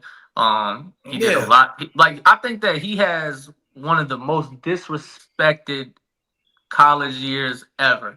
Because he's shattered every single narrative of what you wanted in regards of high field goal percentage, heavy double-doubles, impact and usage in the particular game, rebounding, defense, even playmaking, and then obviously scoring. He has every single check mark, and yet they're like, we like AJ and DP a little bit better. They look a little bit more flashy. I think they like the upside of those guys too, right, Ted? I feel like what I agree with you with Cam. Cam is already there. They like what AJ and DP can be. So that's why it is easier probably to pick Cam. And I don't know if he'll average a double-double, but he'll be close. But I have such a problem with all that though, because I think that the game that AJ had against Texas boomed his stock way crazy, right? Yeah. But I think that, like, with DP being number 2 with all the cramps and only playing majority of his games for the first half, and he still got number 2, they're taking the potential of what if versus what we've seen, right? There's no eye test when it comes to DP because nobody knows who DP is in the full game. Nobody knows what DP is able to do. But the reason why I like DP over everybody is, let's say they did fix the cramps and whatever the case may be, and having him on creatine and all that stuff like that. I think that DP is the best chameleon in the whole entire draft because he could be whoever you want him to be in Utah if they ever find the identity. He could be the catch and shoot guy. He could bring the ball at the top of the key. He can be the corner guy if they decide to step on the work like that. Or he can go get you an ISO bucket because he has every single bag that all these other people in the draft are aspiring to get. He just wasn't able to be available, and that's the biggest notch, which I understand because your best specialty is availability. But at the end of the day, when we talk about pure skill set, the same way Caleb Wilson said I played off 3 of these guys, so did DP. DP cooked AJ all the encounters that he had his entire life against AJ, but AJ was the more polarizing guy because of the availability. But all I'm saying is, when you assess all of these guys, not just off their college career, it's what is the best version of you going to look like in the NBA? And is this something that we've seen? And is this something that we overseen? Right? I asked a lot of questions in regards to EJ. Who can AJ be, even if it's underachieving? You think that he could be better? I'm talking to you, Tabitha. Do you think that AJ could be better than Memphis Grizzlies Rudy Gay? I wanted to start there, right? Let me just start there, and I'll get to my point. I don't know, man. Rudy, I fucked with Rudy tough, bro. Rudy, right.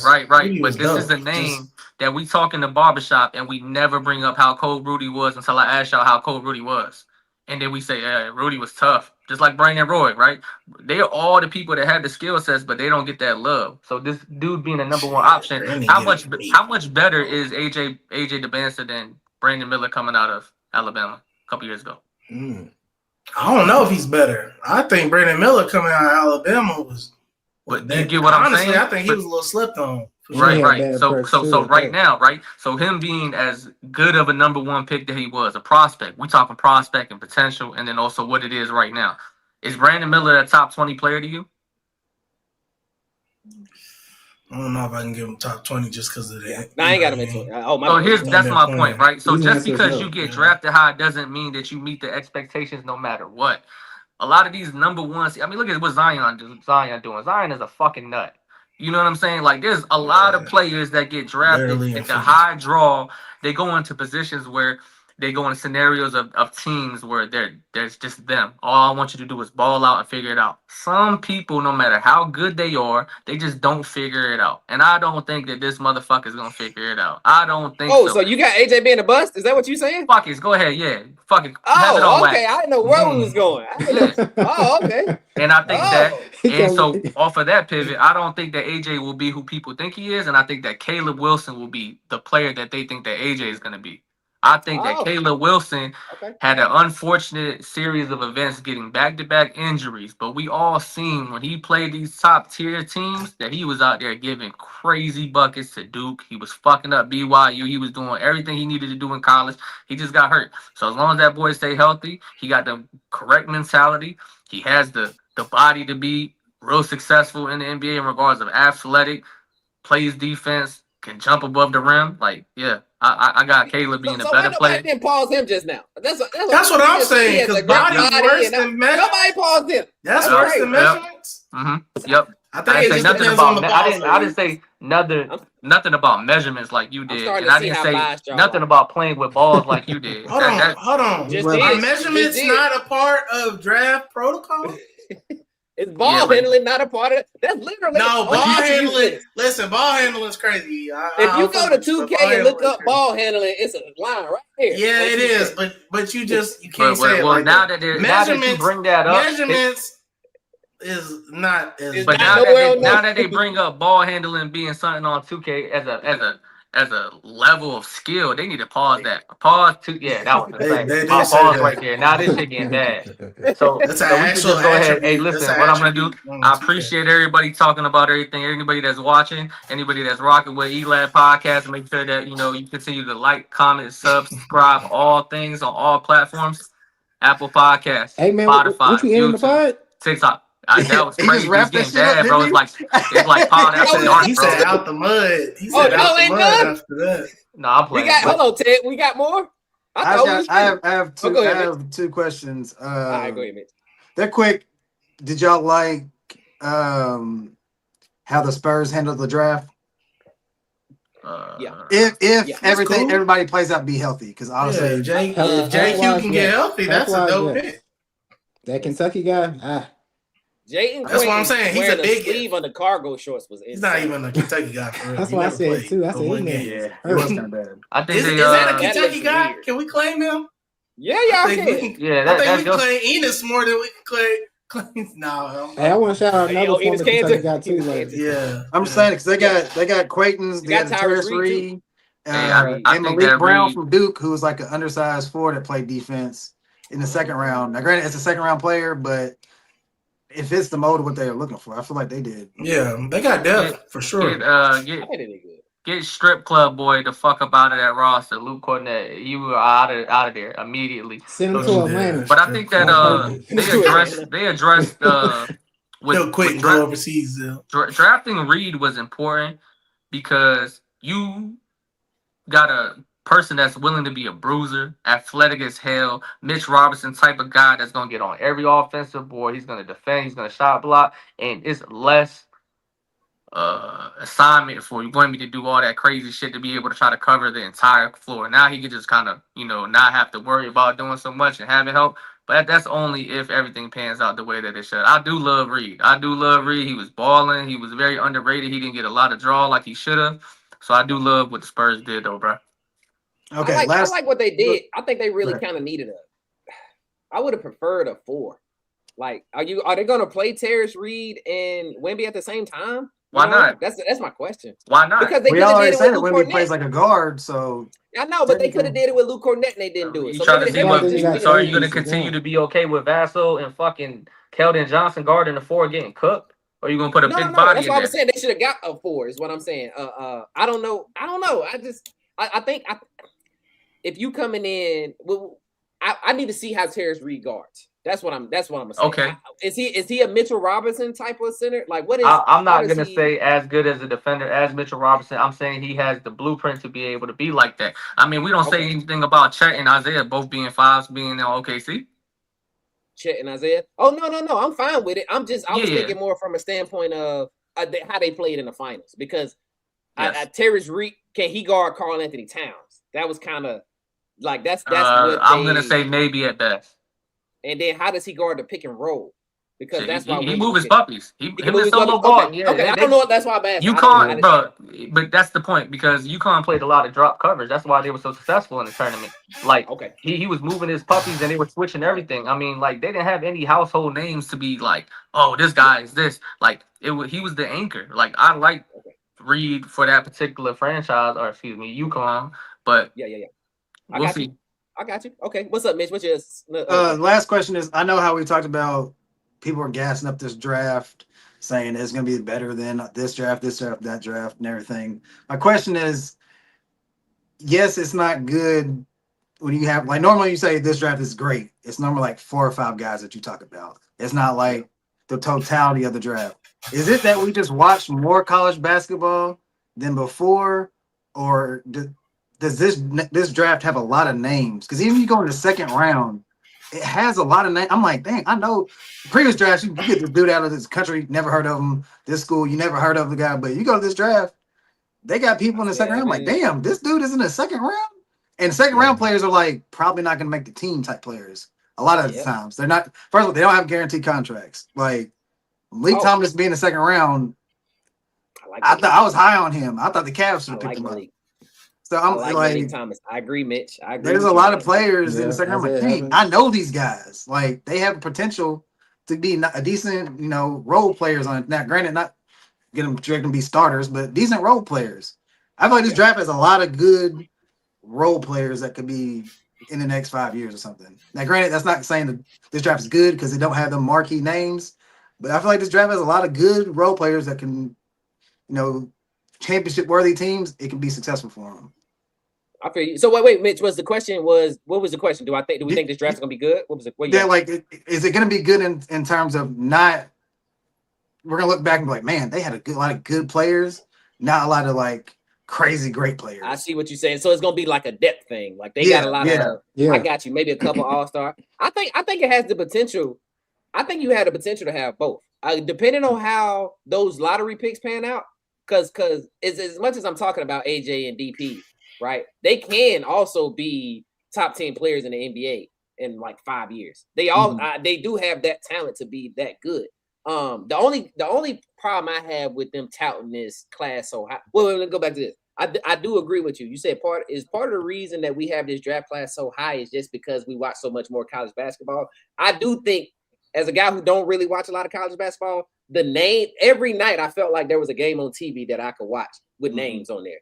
You know what I'm saying? Like every night, whether it was like Auburn with Tahat Pettiford versus Arkansas, like every night there was a game where I can go watch and see a big name that has NBA potential, because that's what I like. I like watching college basketball when we talking about NBA players on the court type of shit.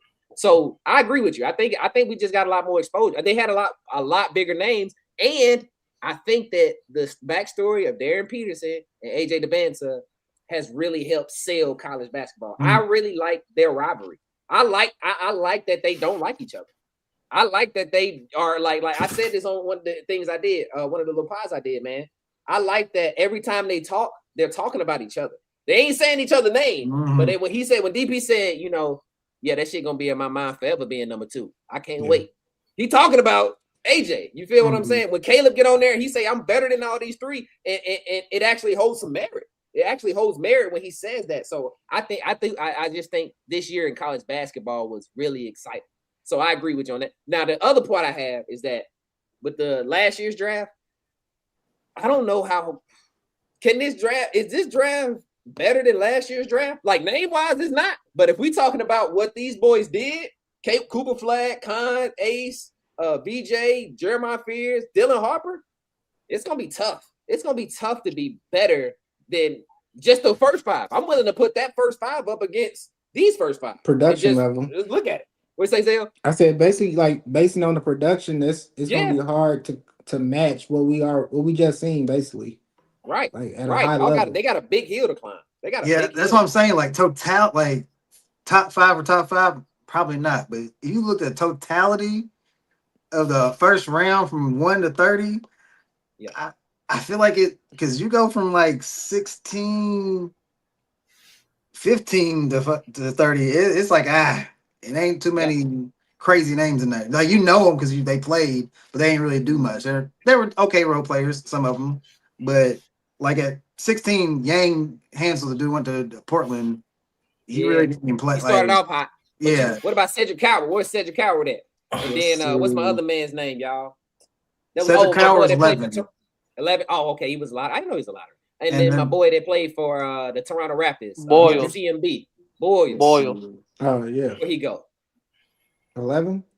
11. He was a lottery too. He went 9. So it's like I knew he was lottery. I didn't know he was lottery. It's like whatever. After you get past that, I'm just saying like it's gonna be hard to get past it. We don't really see rookies do what the rookies did last year. It's maybe one of them, maybe 2. Yeah, but they all like Trey Johnson. Well, actually, Trey Johnson went 6, so he wasn't in top 5. Ace Baylor's the weakest one, and he still had a pretty good rookie year. Yeah. And the reason why I bring that up though is because I'm with you though, Mitch. Right? I think that yes, the answer is yes. We watched way more college hoops because of the names were actually producing. They were doing what they needed to do. But I go back to the point of this. After watching everybody this year, and no matter what they did, or whatever the case may be, Coop still goes number 1. Like if Coop was in this draft, or however you want to kind of verse it, Coop still gets drafted number 1 over everybody to me. And also now seeing what he did in the rookie year, do I think that anybody on this draft in the next 5 years will be better than Cooper Flag? I think you're capping. I think anybody that feels that way is capping. And they may prove me wrong, but in totality, like you said, there's more names that produced and did what they did for their particular programs. But as far as top heavy with the last year drafts, I argue with a dude on TikTok, one of EJ's subscribers, and basically he was saying, man, this next draft is going to be crazy. And I watched it, and it ended up being successful. But they got to show me, bro. This is a show me league. You got to show me. Because if you do it, hell yeah, I want all these people. I want all these young kids to be able to eat and have generational money and do what they need to do and put the league in good hands. But do I think that any of these players better than Coop and even what Khan and Dylan did? Shit, those some big shoes to fill. Oh That's no, that's fast. So we gonna see though. We gonna. I think Ibuka is gonna be the steal of the draft. Yeah, bro. You know who he reminds me of? I think he can possibly be a bust in the draft depending on how they play him. Right though, but you know how we second round. You know how we always do like player we do player comparisons and stuff. Yeah, what is that? You know who Ibuka reminds me of, y'all? Sam Cassell. He went 17. Physical features. Paul. That's what I'm gonna say. He talking about looks wise. He can't be talking about hooping. That was crazy. That's crazy. Hey, for a toddler, this might be a bad take, but the way he plays, I feel like he's a better scorer than this guy. But in the NBA version, he's taller. But how Reggie Jackson hoop, I feel like he has a lot of Reggie Jackson. Ooh, I think Reggie Jackson was cold, but like Ibuka. You talking about Ibuka? Ibuka. Yeah, like same play we already had. Like how he dribbles. I don't know. And Reggie Jackson slept on for his handles. Reggie Jackson used to fry people. He made some motherfuckers fall. He made a few of them fall. He made Nate Robinson do the splits. But think about Ibuka, he can shoot better than Reggie Jackson. So he's not. He's hey dog. Yeah, when Ibuka gets on the heater and does what he does, shit get real ugly. Yeah, it's gonna get nice. Does that mean two things, Ted? Or is that a double entendre? Sure.